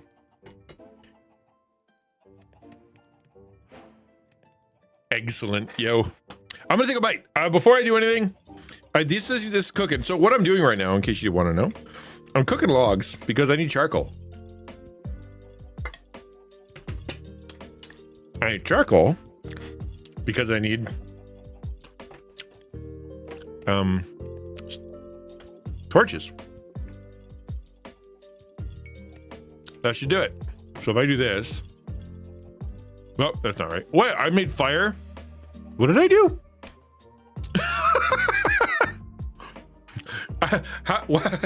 Boom! My brain just exploded. That's actual fire.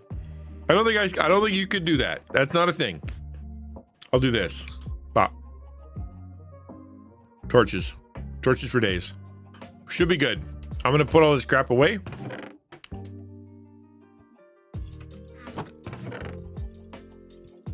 I may need to make another one.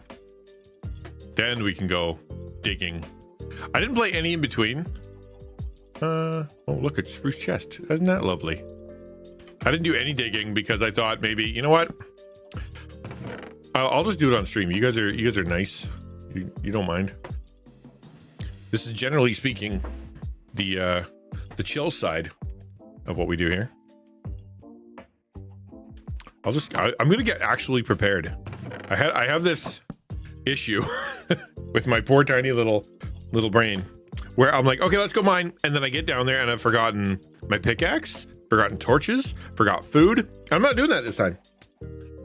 I have learned from my mistakes of the past, and I have adapted my behavior in order to be able to be more effective for my future endeavors. And that, kids, is the secret to success. Food. Let's get some food. All right, cool. I only got 5 steaks. Let's cook my 22 steaks. While we... Uh-oh. Took me a lot of the logs. Oh, good. Who needs multiple furnaces? I'll just keep using the same one over and over and over. Do that. And do that. Cool. And you cook there. Oh, man, I'm so good at Minecraft. Why didn't you turn on? Oh, because you're full of stuff. Okay. So I got sticks. So that means I'll have torches. I have torches. I have some food. I got sticks for days. I can actually make a ladder. I was thinking about this offline, as one does. I can make a ladder. I don't have to do the whole full meal deal thing. I can literally just go down a ladder. So we need some we should bring some planks with us because we might need them. There's some cobblestone. All right, might need that too for, you know, reasons. I can even like put at the bottom, like, because there's a legit crevasse over here. I can like put at the bottom some of that green stuff and just kind of yeet myself down there, you know. But we're not going to do that just yet. We're gonna get ladders. We're gonna do this safe and sound. So how do you make a ladder? I think it's just this. Oh, it's not.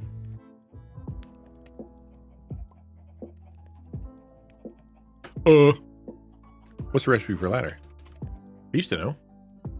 Oh, I need one of them. Okay. Boop. Cool. Bap. 36 ladders. I almost used to never use ladders. Like, legit. I used to always mine down, always make stairs, always bump my head. And then I think it was 2 servers ago where I actually sat down and I'm like, how can I get out of here? It's so inefficient for me to, you know, and I'm like, I don't know. It just occurred to me. Like, what if I had a ladder? What if I like went up straight up the wall? That was really fast.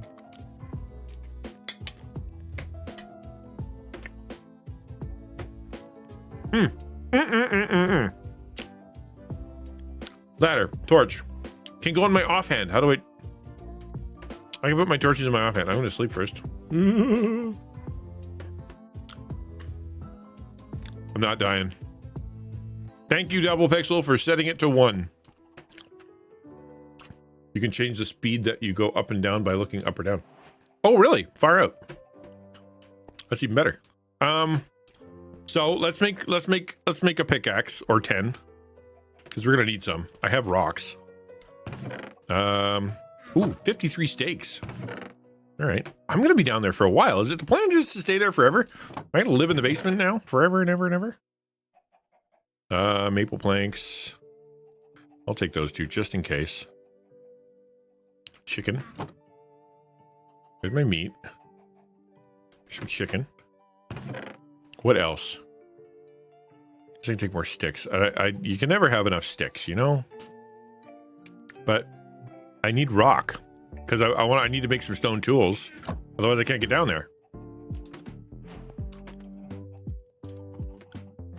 Make an extra crafting table, then you can make a new pick whenever you need. Yeah, that's true. Yeah.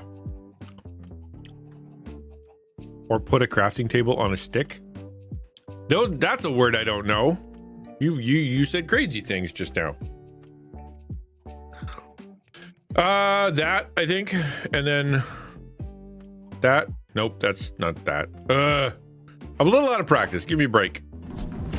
Hello. Dude, thank you so much for the bits. 419 for cheering 25 bits. I don't exactly know what just happened, but I'll look. What does 25 do? Anybody remember? Or, oh, dude, thank you.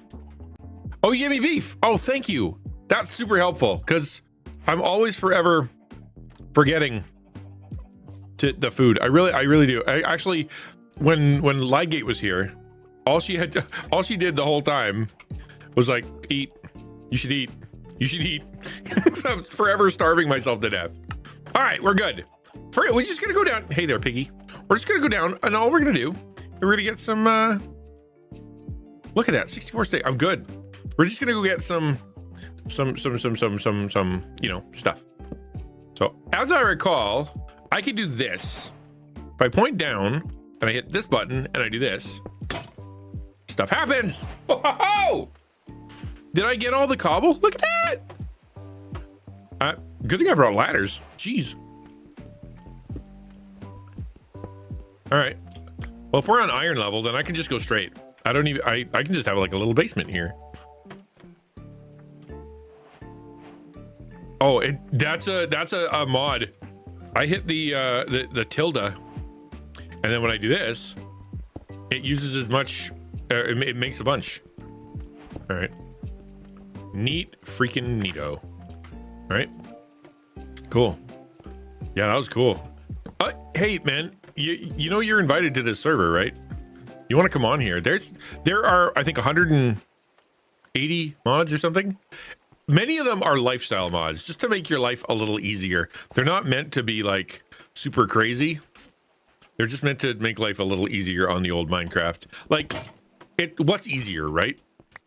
Doing that, or standing there the whole time. Because all I'm going to do the whole time is I'm literally going to be digging, and so I don't need to dig now. Oh, wow, I already used 2. All right. Well, I guess this is where we bust out our ladders. Let's go make some iron, shall we? I love it. Where'd I go? Oh, I can make a whole pickaxe. Let's go. They make like, exactly, and exactly, those little lifestyle helps, which, I don't know, would a purist say that's not good? Oh, you know what I should do? Look what I got.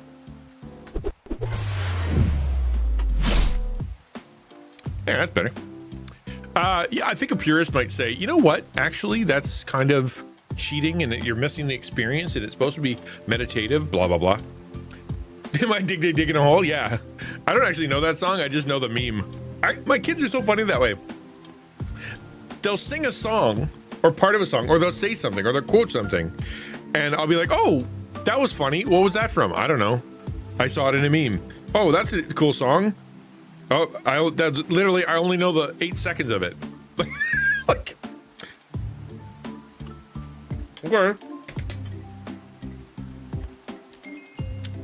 Let's go.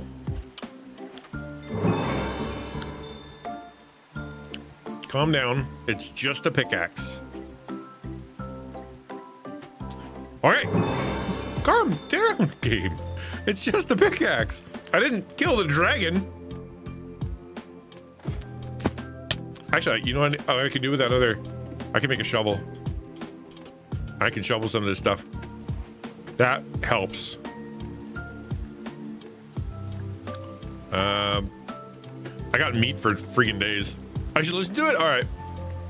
Put a link to it in the Discord if you got some time, because I will totally do that. Somehow, hey, if it's a bop, I'll take a solid bop any day of the week. I keep hitting escape instead of tilde. Neato. Oh, wow. All that and I got what? 2 flint? How convenient. Where's my offhand? Diggy Diggy Hole by Windrose. Wow, that's so cool. I don't know how much I can hold. Oh, I got lots of room. I'm like, how much do I have extra when it comes to space for all this cobblestone that I'm mining in record time. There we go. Now we're talking.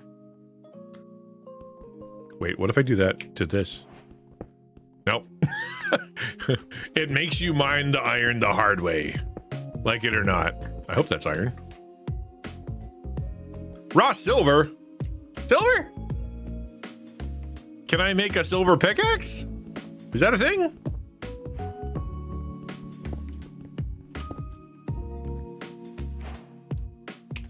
Bump, bump, bump, bump, bump. Don't worry. Double Pixel will have his new router soon. And then it'll stop crashing, supposedly. Windrose certainly made a good song, but Diggy Diggy Hole was from a meme itself. Oh, interesting! Really? It went the other way. Because I think of a song like, What Did the Fox Say, right? That was a song that was a song first. And then it just kind of became a I don't know, some kind of phenomenon.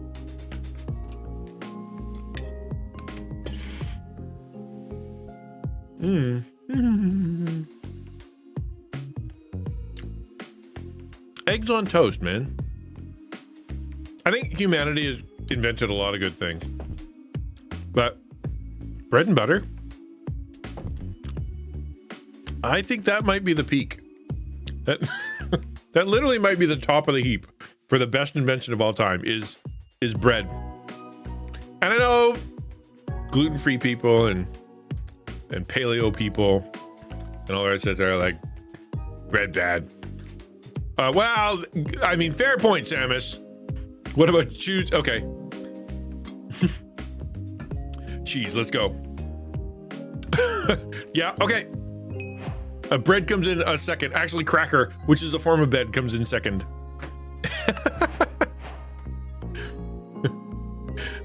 Yeah, that.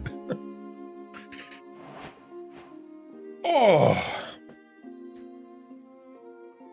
Convoluted meme, but like 2 YouTube music made it popular. Oh, dude, there was a few songs that came out at that time. No YouTube love in the chats?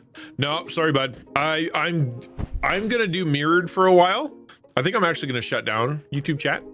I just don't have it because I tweeted it and I said 4 things. 1, because I don't want to break terms of service. 2nd is because I thought that it might be a bad experience if I was trying to read 2 chats and it was like coming out of weird places, and well, you know, I just didn't want to make it a bad experience. And 3rd is because Twitch has been making some good moves, right? The whole point, the reason they did this is because they wanted to show some fidelity to the streamers and say, hey, fine, multi-stream. But here's the thing. Bring people to Twitch. Don't take people from Twitch and put them somewhere else. So I'm like, you know what? Okay, I will do that. I will bring people to Twitch instead of taking people from Twitch.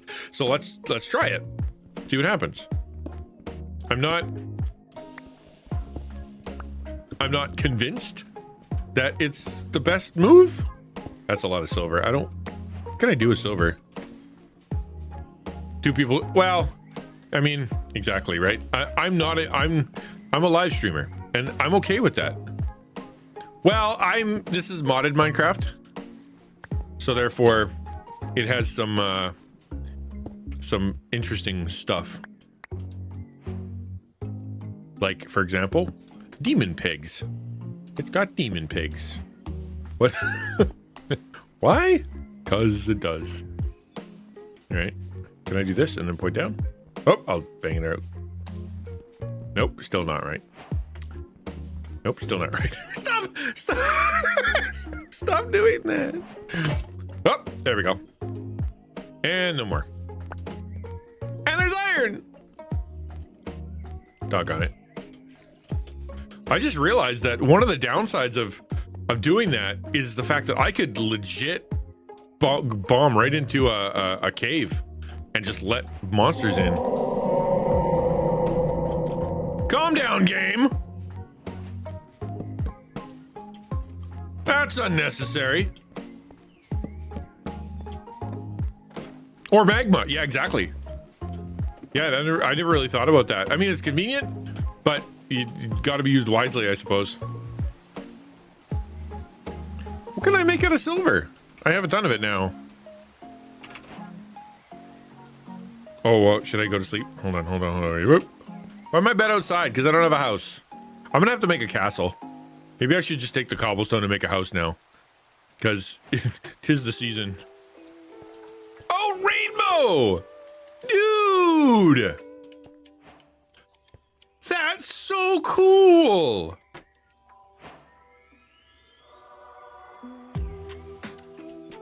That's neat. Wow, that made my day. Let's hear it for Minecraft rainbows. All right, yeah, no, I was gonna check and see what what we can make out of silver. I can make a gear. I can make a, iron to silver furnace. I don't have an iron furnace. What does iron furnace do? Probably better things. I can make a bee? What? What's the recipe for a bee? Oh, there's take a bee, and you put them in your hand, and then you smack them with some silver. Yeah, they love it when you do that. Okay. No, it's just it's one of the things you could do. A silver light? What does that do? I don't know. There's so many things happening right now. Silver sheet metal? Okay.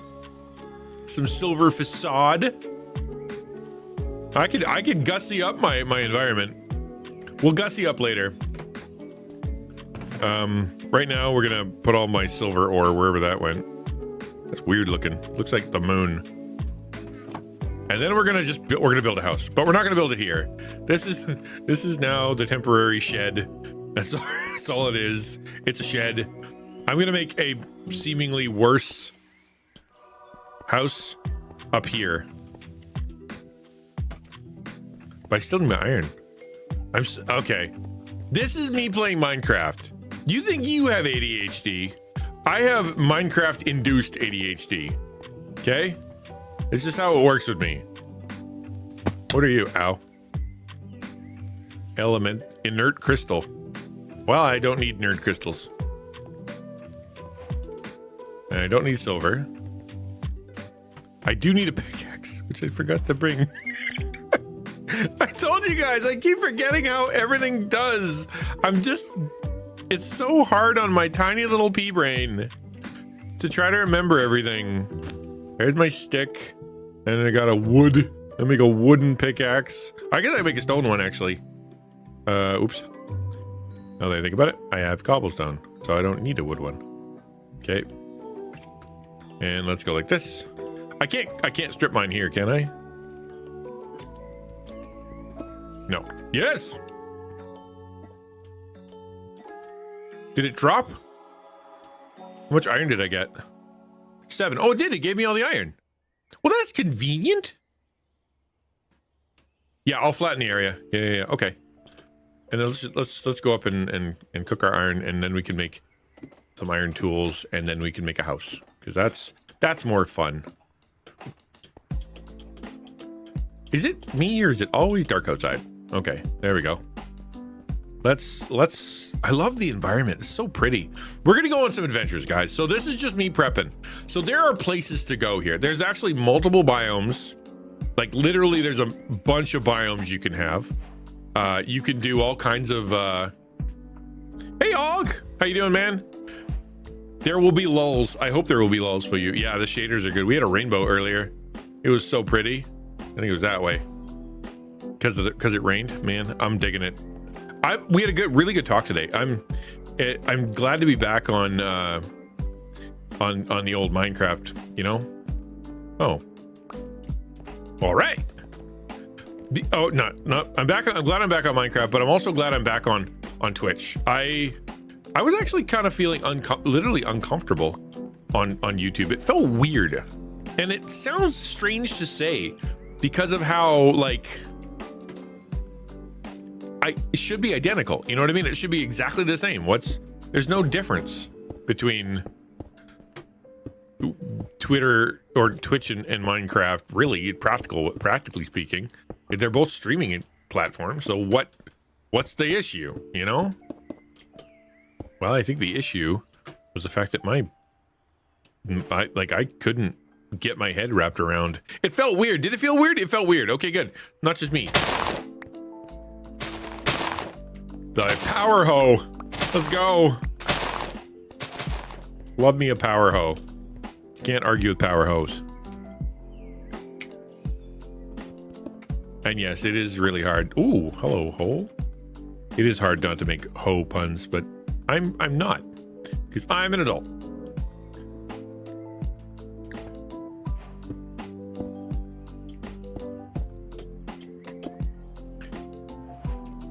But you have it on mine, everything. Dude, see, this is modded Minecraft, right? So it's called ATM, all the mods. And so it's got a whole bunch of quality of life stuff on there. Like you can, mine quicker and sleeping works different. And like your menus are a little easier and whatnot. It's also got some really crazy stuff going on. Hence the really weird looking environment.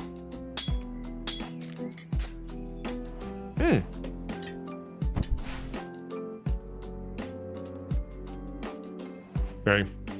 But YouTube's different, right? So, Og, how are you approaching the multi-streaming thing? Are you doing anything special?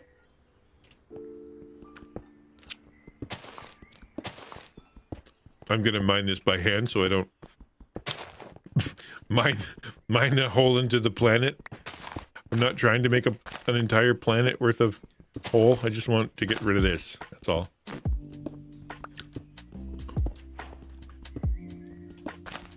I shoot Tarkov on both sides, otherwise I don't want to be doing Twitch. Oh! Well, now you can do both. You can do multi-channel? Yeah, I mean, well, that's what I'm saying. I did the same thing. Kill two birds with one stone, right? Alright, what are we gonna do? What's a good looking house? There's my... I really don't know what I'm gonna build. Obviously, we're gonna it's gonna be a starter base, so we can't get too crazy. We're gonna change it up eventually. So let's just make something. Let's just start. All right, and then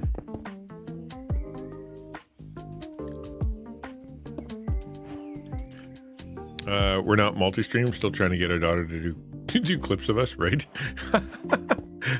Exactly, Dragon Daddy Bear. I feel the same way. It's so funny. Like, yeah, it's I can't really do new things right now. I'll kind of lose my marbles if I have to do that. I'm done with new things for a bit. I don't know, but these seem to place down really fast.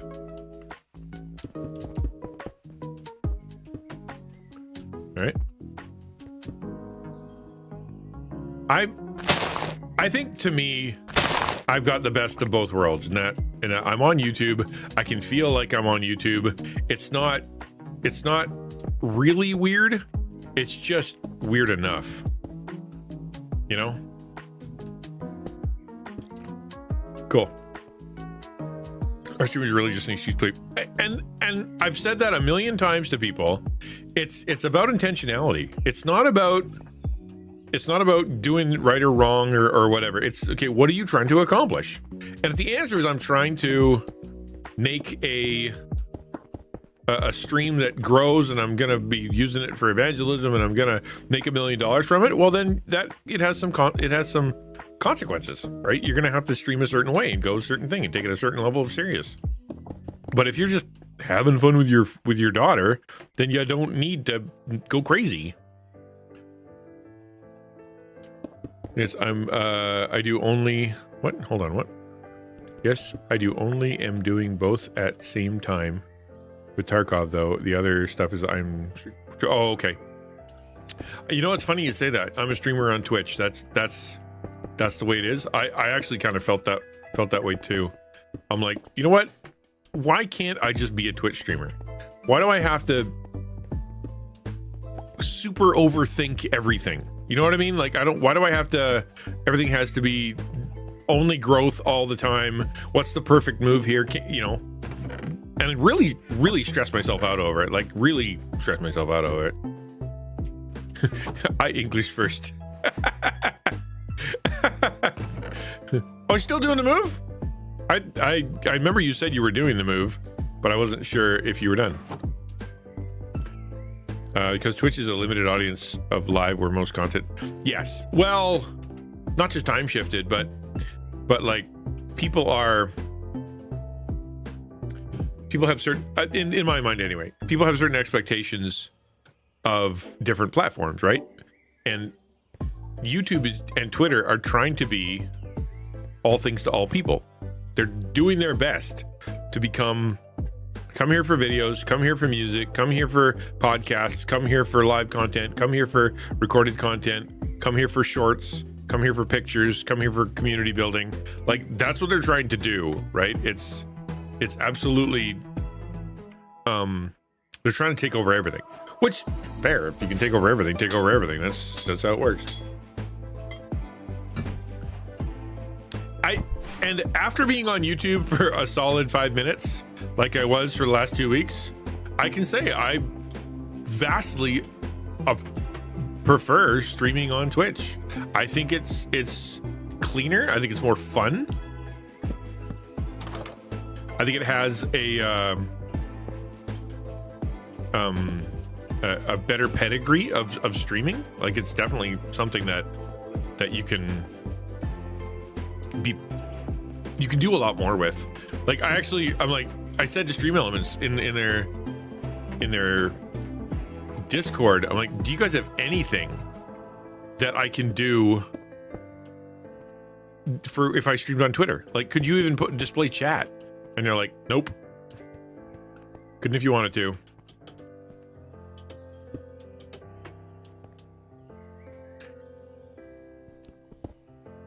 YouTube doesn't have the integrations. Yeah. Well, it doesn't have the toys, right? I said it this way. Twitter is like, or not Twitch. Twitch is like having fun at your friend's house, whereas Twitch is more like, Twitch is like having fun at your friend's house. YouTube is more like going to a conference, right? It's about intentionality. What are you trying to accomplish? And if they're trying to look professional and you're trying to be a cool kid that has that looks like a pro, then I would say, yeah, go to YouTube. But if you're trying to just build a community and be silly and catch some of the people on the internet that are more, I don't know, I don't want to say vulnerable, that's not the right word, but kind of more, there's a reason that they're on Twitch. They built a culture here. The YouTube people are passive people, right? They're there to learn something, or they're to do something that is uncommon. So because they don't know what to do. Whereas here, they're looking for an experience. That's what I think, anyway.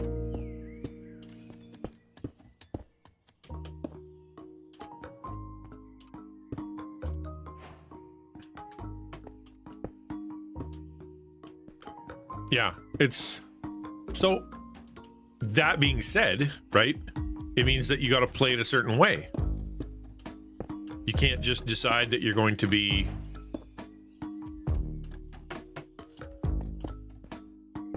sorry, I'm trying to build and concentrate at the same time, and it's not working because I got a tiny little brain.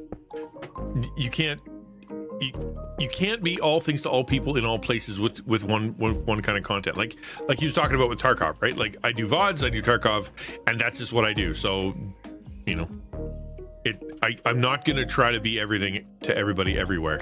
And I think that's appropriate.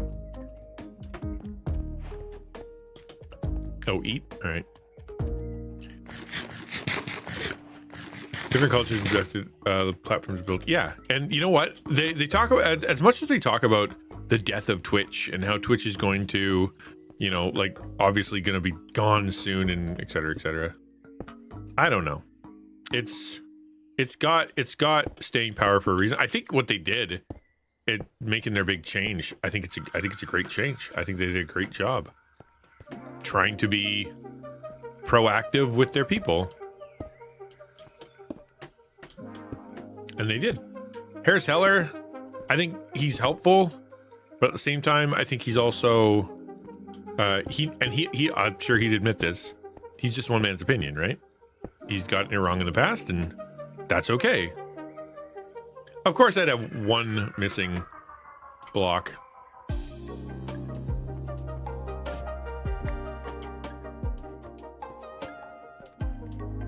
I guess 3 missing blocks.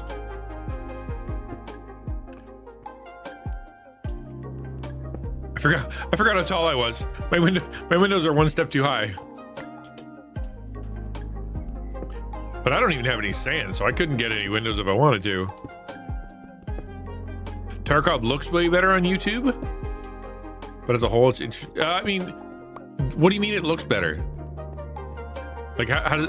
I'd love what like. Yeah, I don't disagree. I just don't know what you mean.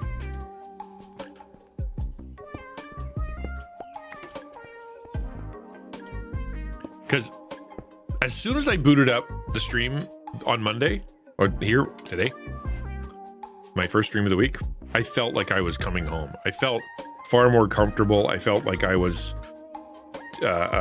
in control. I knew what was happening. Whereas on YouTube, I hadn't quite got it under my belt, which is ironic considering there's not much to do over there.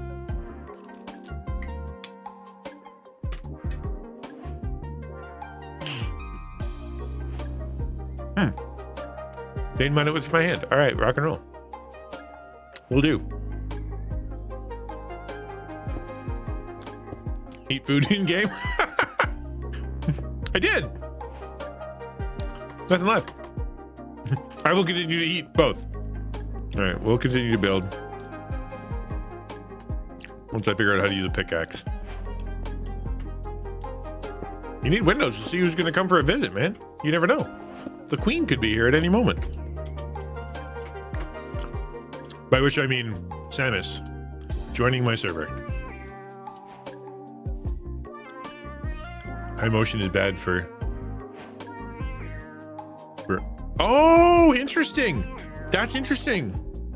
I've seen some pretty rough looking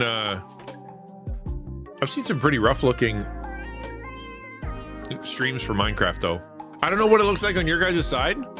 Because I'm running 60 frames per second at 1080p. So the 60 frames is actually purposeful because of how much Minecraft I did before. And 30 or 24 or whatever they're doing and it not being high enough res.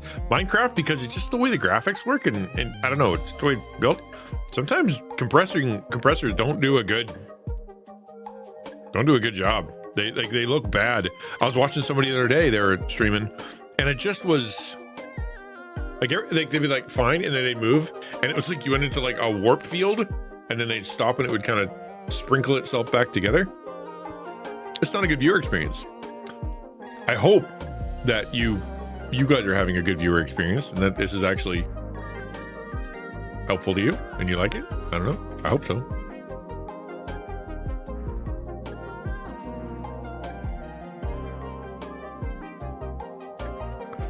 You may build you a server and a host for you. Oh no, dude, this is a built server that Double Pixel made for me that is also Twitch Interactive and has all the mods. It's hosted at his house.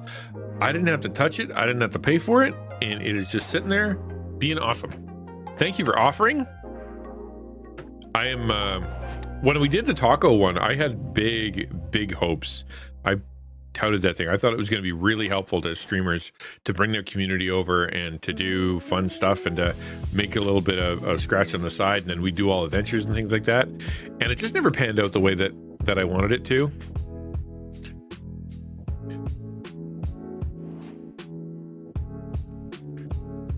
Yeah. No, I know you know what you're doing. I just my guy does too. And he did. So I don't need it. I'm good. Hey, Miss Duck. Playing a little Minecraft. How are you? I'm digging the Minecraft. I tell you what, I'm loving it. Tarkov on Twitch isn't the best viewer experience because of all the motion. Yeah, these grass and such all very blocky on YouTube. Oh well, I'll tell you, if you on YouTube, I can push 20 megs per second. Like literally.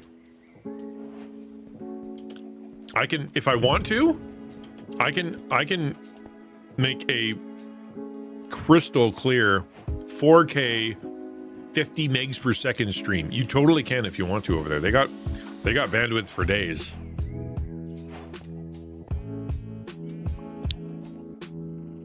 Does eating a lot of food make me sleepy? Oh, hello. Jeepers creepers. Hello. Jeepers. How did that happen? What just happened? Why is there a wolf? And why are you eating things? What's happening? That was confused. What? Hold on. I fixed that. I did. Sorry. I gotta fix my bit donations apparently.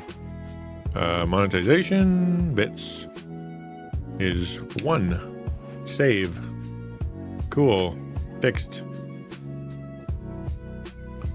Don't know why, but there you go. Free mutton chops.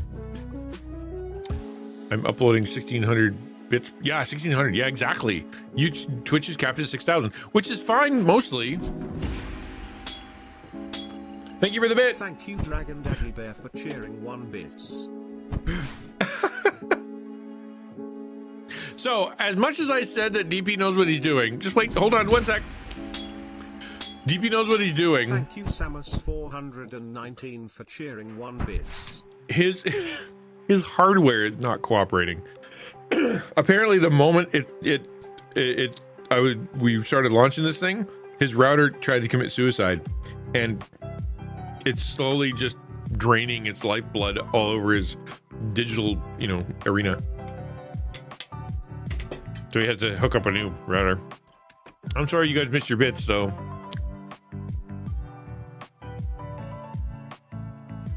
No, because I got the steak before. I got steak before. I don't know if that. It worked. It worked with the 25 bits. Well, actually, it's kind of nice because there's a. It's right. If you go to monetization, there's a monetization button now. It didn't used to have a monetization thing, but it does. Monetization, and then you go to bits, and then you can just change it. I had it at 10 because what's the point of having someone come and spam 1? But if you're gonna have a game where literally you can do things with 1 bit, then obviously that's better. I have a rack of hardware, including PF Sense router.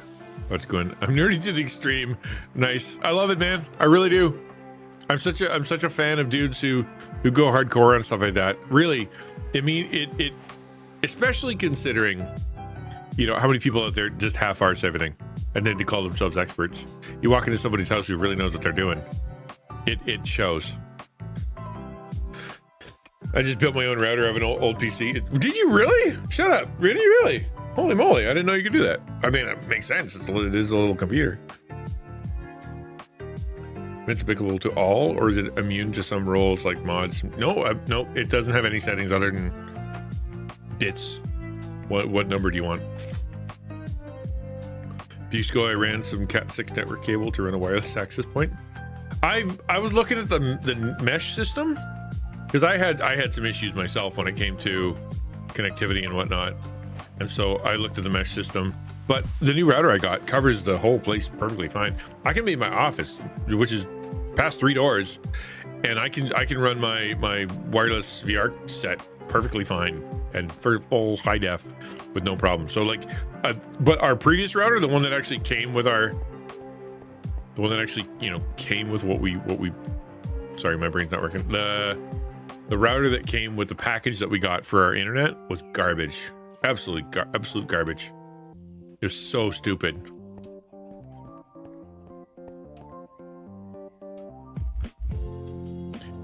I love that on this channel, because we have a bunch of nerds, and you kind of attract who you are. I think a lot of the times. So I am a nerd who loves Jesus, and whoa, hello.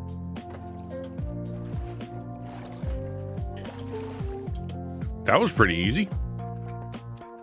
I attract no one but talk to everyone. Dude, you'll get there.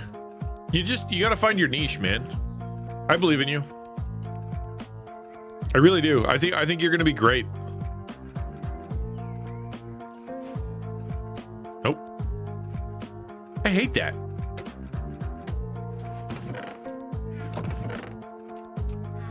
Why do some things make planks and others don't? Let's go cut down another tree. Hey, you Dragon Daddy, but you took my class, right? you should at least know why. Sorry. Oh, no, you didn't? Oh, who am I thinking of? Well, then that's why. Y'all gotta take my class. Nice. That was darn convenient.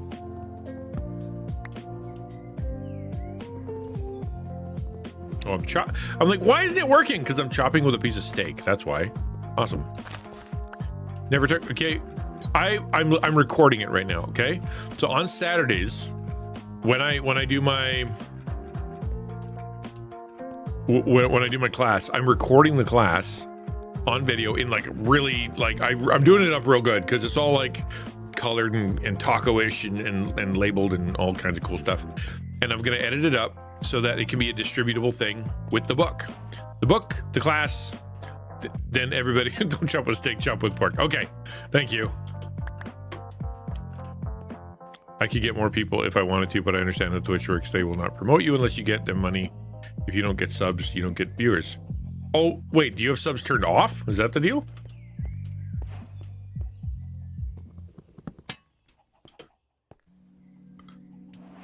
No, I mean, I'm not in it for the money either, but money sure helps. Like but you know, I'm full-time, so it's different. It's different, but I totally know what you mean. It's all about, again, it's all about the mission. What's the point? Why are you doing what you're doing? What's, you know, if it's, you want to do it full time and you want to be able to turn it into something big, then you gotta get past the I need some money stuff. Because I had to learn that, like, for example, asking for money or soliciting donations or talking to people about your stuff and then asking for, you know, for support at the end. I hated that. It took me months to get the courage up to do it. Because, you know, it's just, I don't like it. Bottom of the list without subs, you won't get up there. They won't suggest your channel. All hail the algorithm. Yeah. I mean, yeah, and really the way that Twitch works is no fun for new streamers. It's what do they call it? The kingmaker system. Once you're big, you're big, and you're big forever until you decide to quit because it goes by popularity. I mean, they have a recommended now. I don't know how that works. But every now and again I'll go to the recommended and it'll just have people kind of in the 30, you know, 20, 30, 40 realm. I don't know why it picked those ones for me.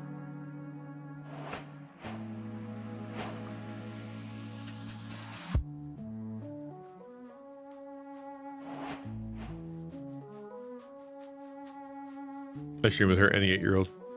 I was on your stream the other day, and it's so funny because your kid was streaming and talking and whatnot, but the camera was shot like right above her head, and every now and again you kind of see her hair pop into frame.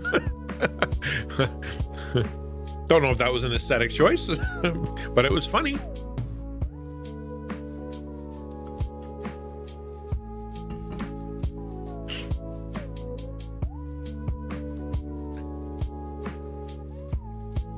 Snow cone cam. There you go. All right. Oh yeah, because it was pointed at something. What was it pointed at? Neat. Well, we'll try this again, and if I can't get it, maybe we'll raid out. The polar bear. Apparently, my bearness is a polar bear. Oh, okay. Oh yeah. All right, far out. Cool. Snow cone is the name of the polar bear. That's funny. That's a good name.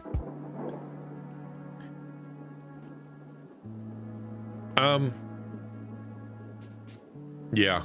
Sorry. Trying to start a conversation. Now my brain's not working. Got a VTuber in the works. Oh, really? Cool. That's cool. I like your setup. I think you've got a good, like, it's really hard to work with multiple cameras and then multiple screens and whatnot and make it actually look good and coherent and whatever. I think you do it well. And I think, Aki, I think he does it okay. He does a good job. I mean, you can do what you do. You know what I mean? Like, you can't add more screen. So you did all right. Yeah. I'm jank. Yeah, I know that feeling. I mean, that's how all things start off, right? You do the best with what you got, and you try to improve it incrementally all the time, right? All the time. And then at some point you get to the end of your increments and you gotta invest, right? Like I think I'm at max increment at this point. I've got the studio lights that I got for, $100 or whatever. Okay, let's just close Minecraft. I gotta reboot the computer or something? That sucks. We will restart the whole shoot match. Yeah, like, so I've got, I've got what I want. I got. It's good. I like it. The camera here is still a Logitech C920. This is a Logitech C920, and it is what it is. I think my background, I could reframe it, change a few things, be a little bit different. But other than that, it's a matter of pulling the desk or moving the desk, so I can't really change much. The actual microphone it's all right. It's good. It's good enough. So there's no point in changing that. Location is fine. Like it is what it is, And I think if you are to do it up more, it would be, well, I need a, you got to go better camera. You got to go studio, an actual place that you go take all this stuff and then you be there for the work, things like that. But so all the work is happening behind the scenes, right? I do recommend you go read my last coffee post, because there's a lot of things happening. My kids are so funny. Last night I said to him, yeah, I'm leaving for Texas in like 5 days, right? Or 7 days. And they're, what? Yeah, I'm leaving. And it's so funny. At least I remembered. I didn't like leave that evening and be like, oh, where's dad? Oh, remember he went to Texas. Yeah, I know you do, bud. I know you do. I appreciate that. I'm just saying, if you didn't read it. Because there's a lot going on. Okay, baby. Papa needs a new pair of shoes. We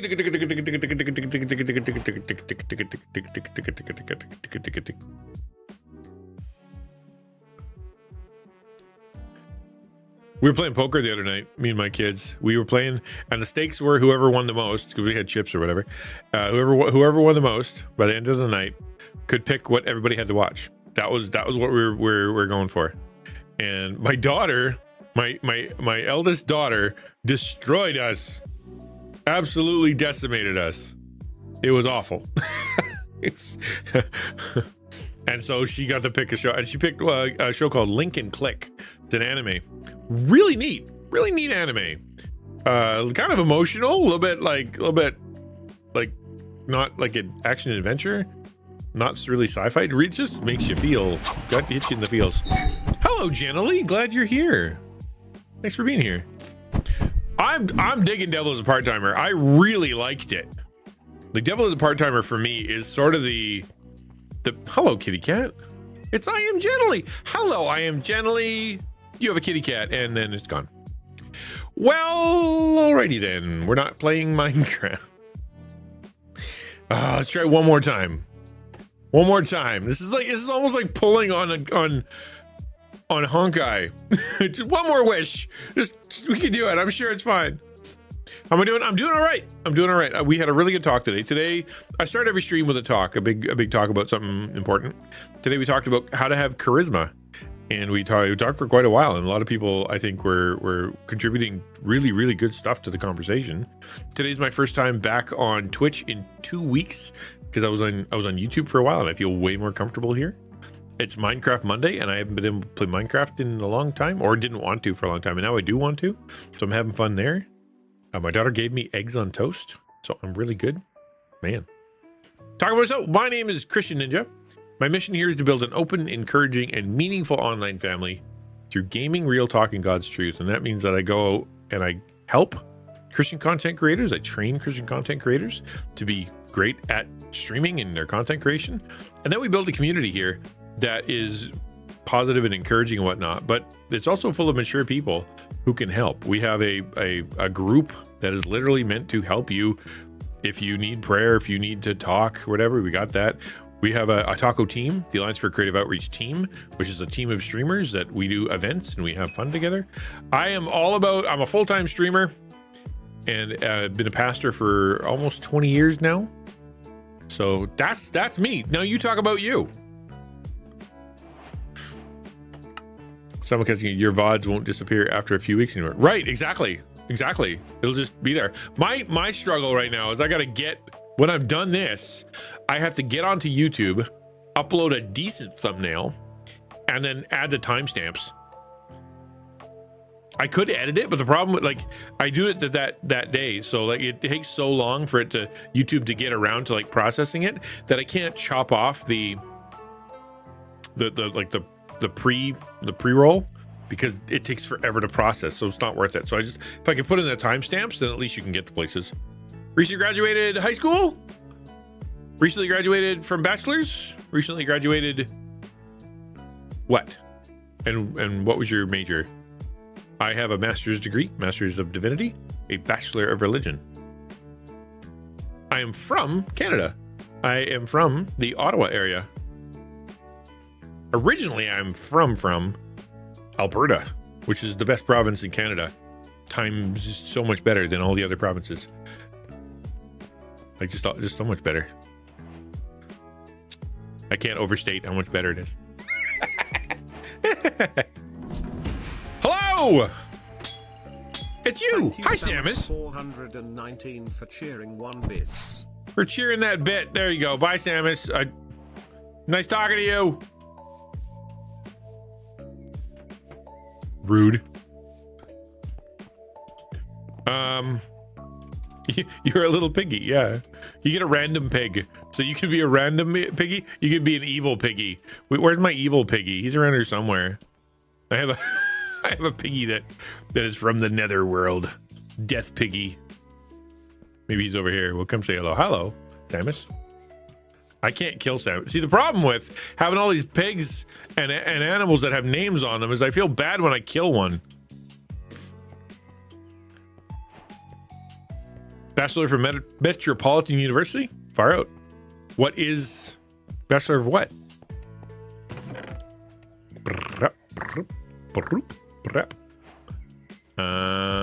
Give me my steak back. And then give me some cobblestone. And my ladders. I want those back too. Anything else? Yeah, I want my metal. There you go. Iron. I always call it metal because I'm a big dumb dummy head.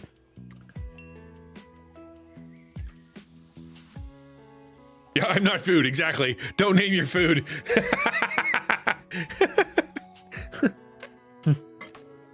We don't want to get it too attached to our pigs. Yeah. All right. So this is my house right now. It's a work in progress, shall we say? It's a work in progress. I can put some windows in, I think. Maybe. Let's see. Can I put windows in? I can put 36 windows in. Let's see if I can do that. Graphic design. Lovely. I'm now hesitant. I have your ilk has been a bit of a difficult issue on Twitch in the past because they come into streams generally and they immediately ask if, you know, do you need any graphics, like without even getting to know the stream or doing anything else. And so I'm like, oh, she's graphic designer. Is she gonna be one of the ones that just goes, and can I have some money? Or is she gonna be the one that actually joins the community? So I'm on edge, waiting to see what happens. Don't take it personal. I've just been doing this for like 3 straight years. And anytime anybody comes in and they're a graphic person, they're always like, you know, I could do graphics for you. Neat. Send me some. Oh, I mean for money. Oh, okay. Well, I don't have any of that, so too bad.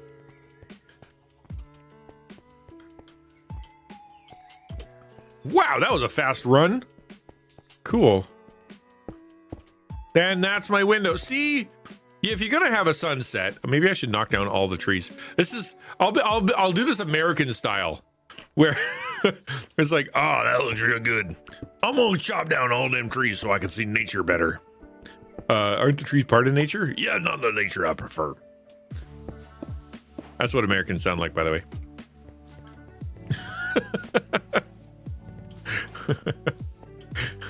You know you do.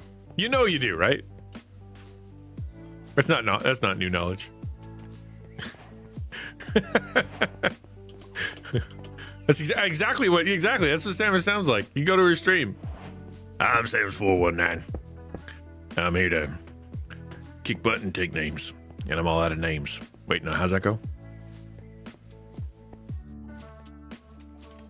So I'm just kicking butt. Yeah, that's how it works. I don't remember.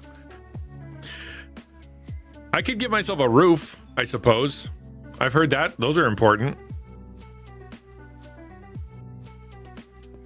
I have wood. It's all gonna be very lame.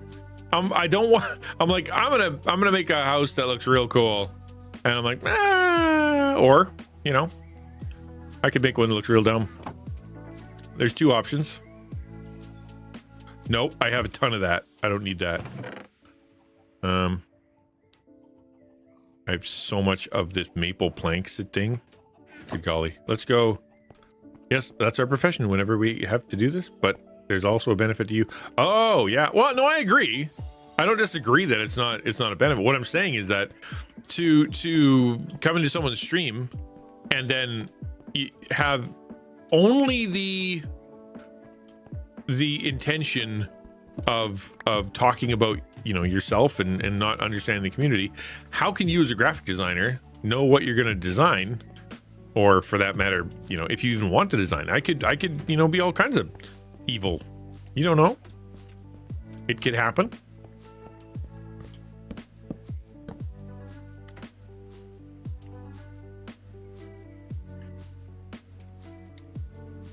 But you know what?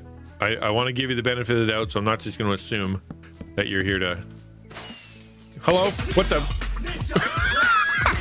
Hello?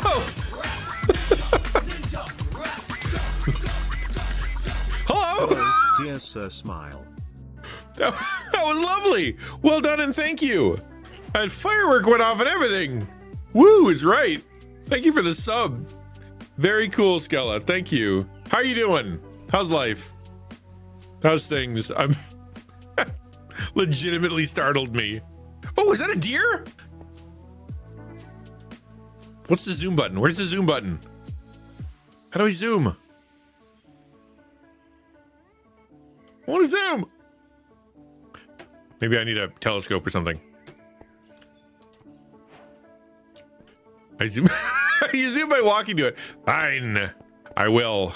I'm sure it'll stick around long enough for me to show up. Hello, dear? Hello, honey. Hello, dear. Hi, dear. Oh, he's got a red nose. Nope, come back here. I want to see your nose. Get back here. What's your nose? No, I just want to... Do you have a red nose? If so, tell me. No, I don't think he does. I'm going to get lost if I don't go home now. And then I'll never find my house again. And then that'll be it.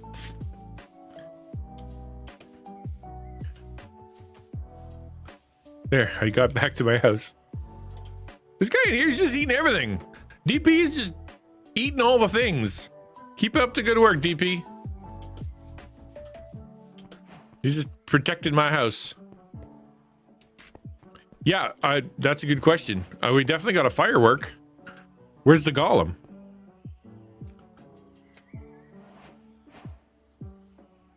Actually, you're supposed to get... No, yeah, golem.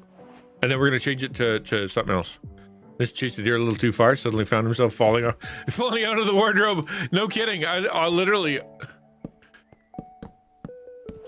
I should get my bed. Since I'm here and all.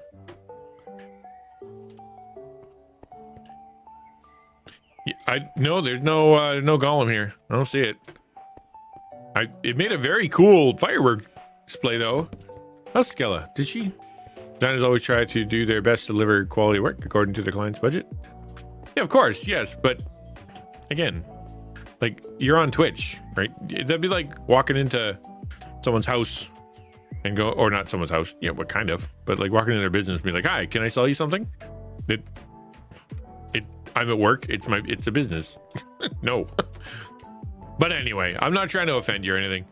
I understand that people got to make a living and it's hard to do so sometimes.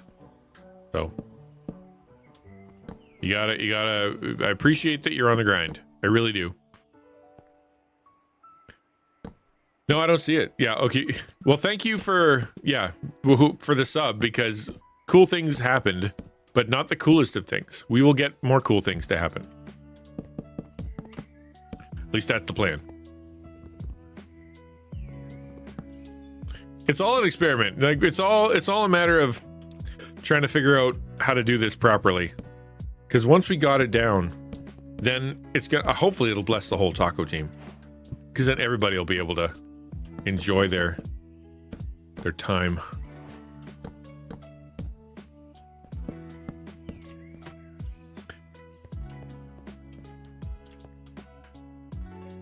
Well, tell me about yourself. Other than the fact that you're a graphic designer, what do you do? Do you have a favorite thing that you draw? Do you have a cat? Every designer, I think, has a cat. I think it's legally required at this point. You have to have a cat or a chinchilla. I think you're allowed to have a chinchilla if you don't have a cat. But I can't remember the exact law. My little house needs a bed. We'll put the bed in the corner here. Okay. That's looking nice. I like looking nice. I like that. Is that a hole? No. All right, good. And then you. Make no sense. And I need way more planks. Way more planks. It's gonna rain in my house. Whoa, glowy. Oh, that's cool. I didn't realize that slime could glow green with light underneath it. Oh, that's cool. I feel like we could do something with that. Yeah, probably torch is a good idea. Oh, actually, you know, be a better idea? Sleeping. Then I want to see if there's a silver torch. I have silver, so maybe I can make a silver torch. I left the door open. I hope nothing comes in. Hello, hello, hello, hello. Hi. Gee, give me a heart attack. Why don't you? Double pixel?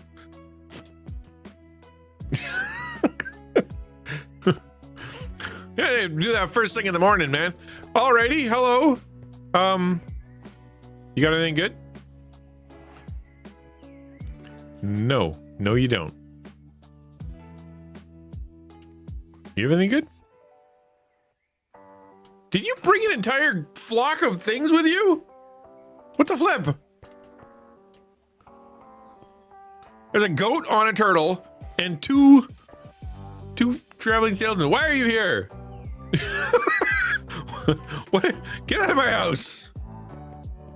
I was just talking about how salesmen shouldn't come wandering into your house.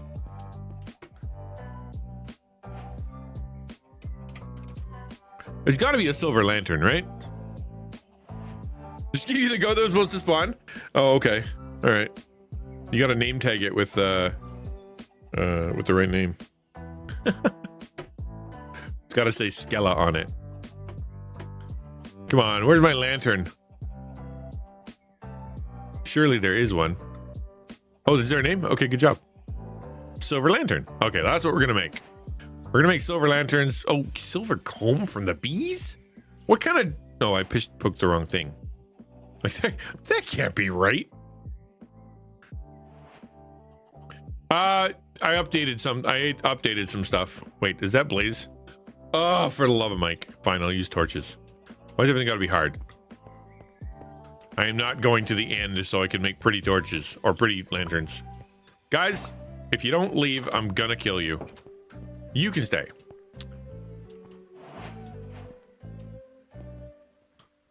Task, I got 3 raw chicken. Well, how about that? Didn't even know I was making that task. I don't know. I had lots of chicken. I've had many. Oh, wait, is something killing my chickens? No? Okay. All right, that was close.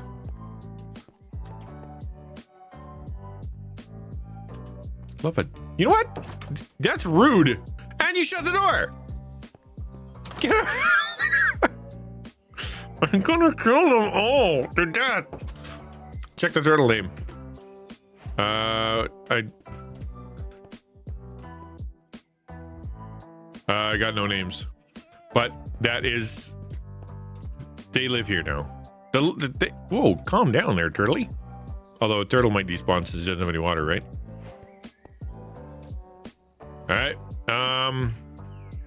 Yeah, get out. If I push you out, maybe you'll leave. Or I'll just... All right.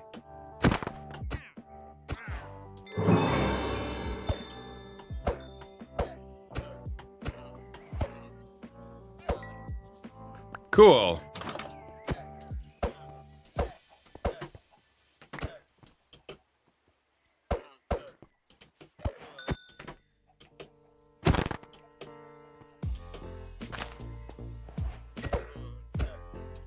I crit him. Oh, I did a crit. Somebody. Let me get up at.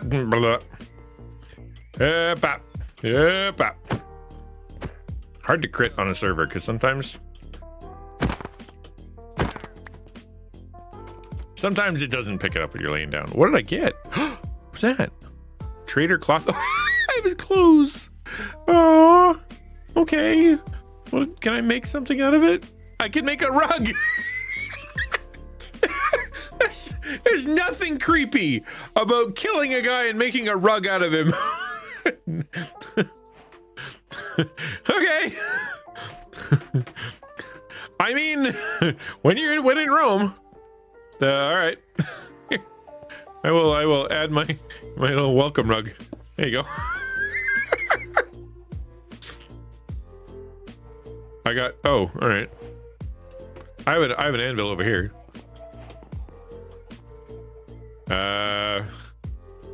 SK. Oh, okay, hold on. SK. Love a duck.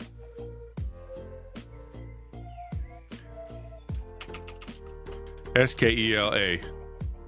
1L? Yeah, 14. There we go. Boom, baby.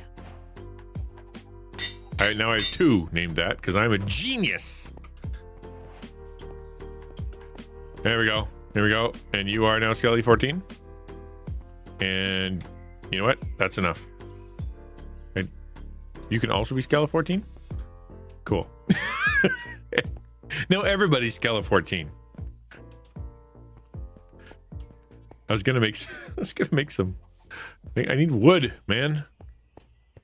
Don't fall down. I'm gonna have to put a fence around that, or I am gonna fall down and kill myself. Sleepy Tetris music. I don't want to go too far away from home, but I absolutely need to break some stuff. All right. Whee! That was spruce, right?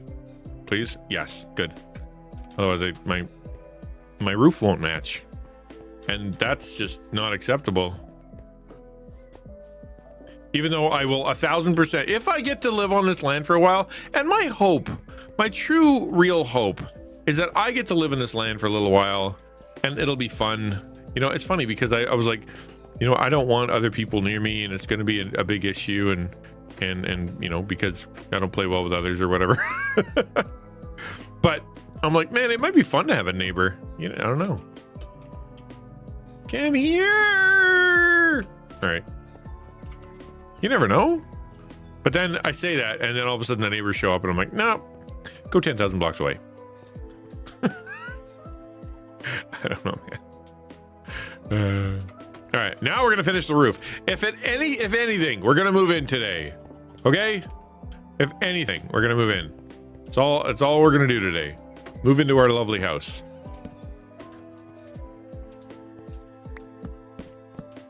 I love that I did a textured ceiling and I've got like planks. I think that's really, really solid, man. I know it's kind of dumb, but whatever. That looks good.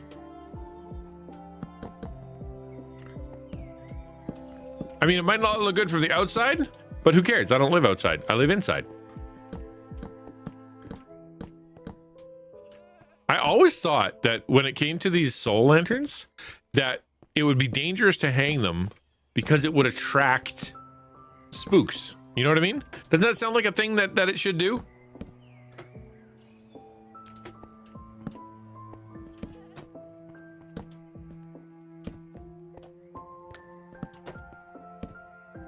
All right. Now I get to make a trap. No, not a trap door. What are they called? A button. Not a button either. What are they called? The thing you stand on. You know? And it's like a switch, but you stand on it. Is the mug? Maybe the mug is made of llama clothes, but I don't think that's how it works. Maybe. Pressure plate. What is the recipe? I can't remember. Oh, just 2. All right, cool. Cool. Need 2 of them. Rock and roll. I played Minecraft. I know how this works.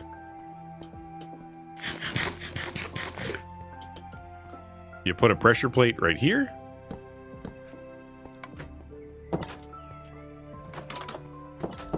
See? Ah! No, I can... Then it closes the door behind me. Yeah, that's what I want to do. Lovely! So, I have a house. I have... well, it kind of looks like one of those rich people houses. Like you'd find in like Hollywood or whatever that make no sense. And they're all like blocky and weird and were designed by some guy on drugs. But that just means it's cool. Look at them God rays. Come on.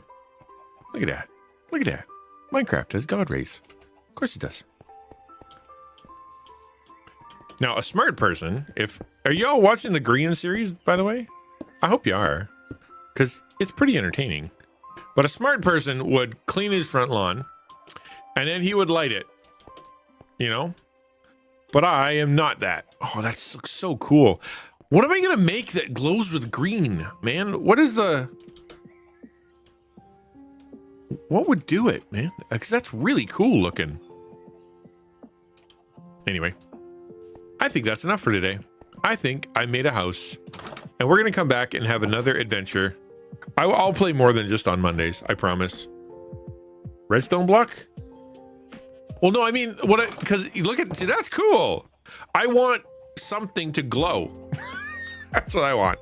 I want something to glow that is like glowing green, but I want it to be something good. Like, I don't know, like an ectoplasm chamber? Do you need one of those? Is that the next thing we build? It's house, then ectoplasm chamber? I can't remember how it goes exactly. Oh, wow. That tree is lush and full of fruit. Look at the fruit. I should harvest all that. How though? I don't want to cut down my trees. That can't be right. Can I eat it?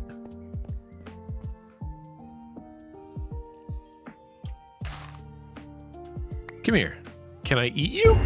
Oh, gravy. That was not the apple sound. Okay, I've eaten apples before. It is not that epic. Unless your apple's made of, I don't know, gold or something. Ah! Hello?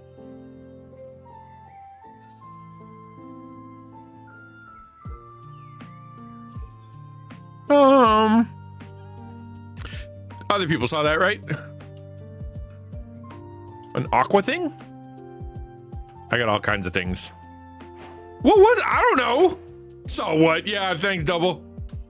I don't know. But it was in my house, which is illegal.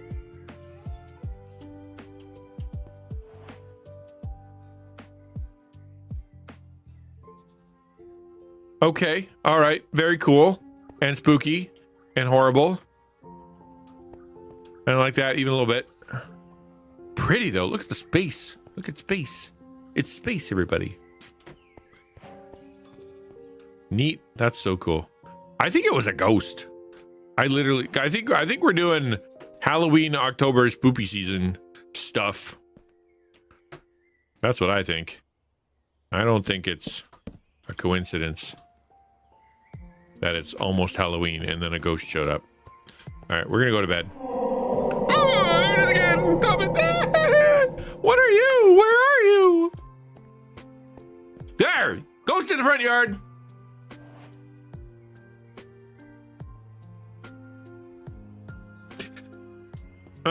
Yeah, well, no. You go away now. Ah! It's stronger than my pickaxe. All right, ghosts stay outside. Okay. You can have, there's your corner, ghosts. Okay? I don't know, man. It's just spoopy. I'm on edge. I'm literally like arms out, ready to attack. Okay. Okay. Now I'm really going to bed.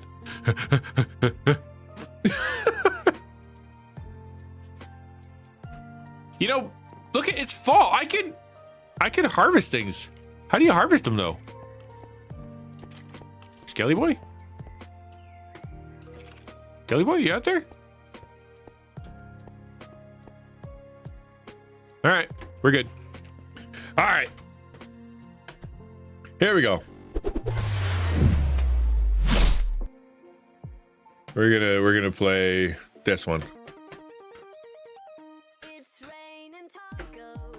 It's raining tacos. You know what? Thank you for coming to stream today. I feel so much more comfortable back home on Twitch. What a great place to be. Let's find out who we can raid. Who's on? Did that turtle need it? Yeah, we're gonna have to get him a home. I don't know how you coax a turtle to places, but you know. Yum yum. Who is on? Who can we say hi to? Scarlett's on! Dude, he's playing Minecraft. Easy peasy. I am probably her biggest fan. She is the coolest person. And smart? Holy moly. When you think you're a smart person, and then you meet a smart person, and then you're like, yeah, I'm not a smart person. Turtles like seagrass? Okay. Yeah, I made a building. I'm gonna do a little bit of I'm gonna grind a little off screen or offline, off screen. How do the cool kids say it? I'm gonna do a little building off screen. Oh, she's playing the. Oh, that's fun. She's playing the impossible. You'll know it as soon as you see it because it's the guy who made the impossible to win Minecraft. All right, that's fun. That's fun. All right, see you guys tomorrow. It'll be Tuesday. Oh. All right. Appreciate you guys.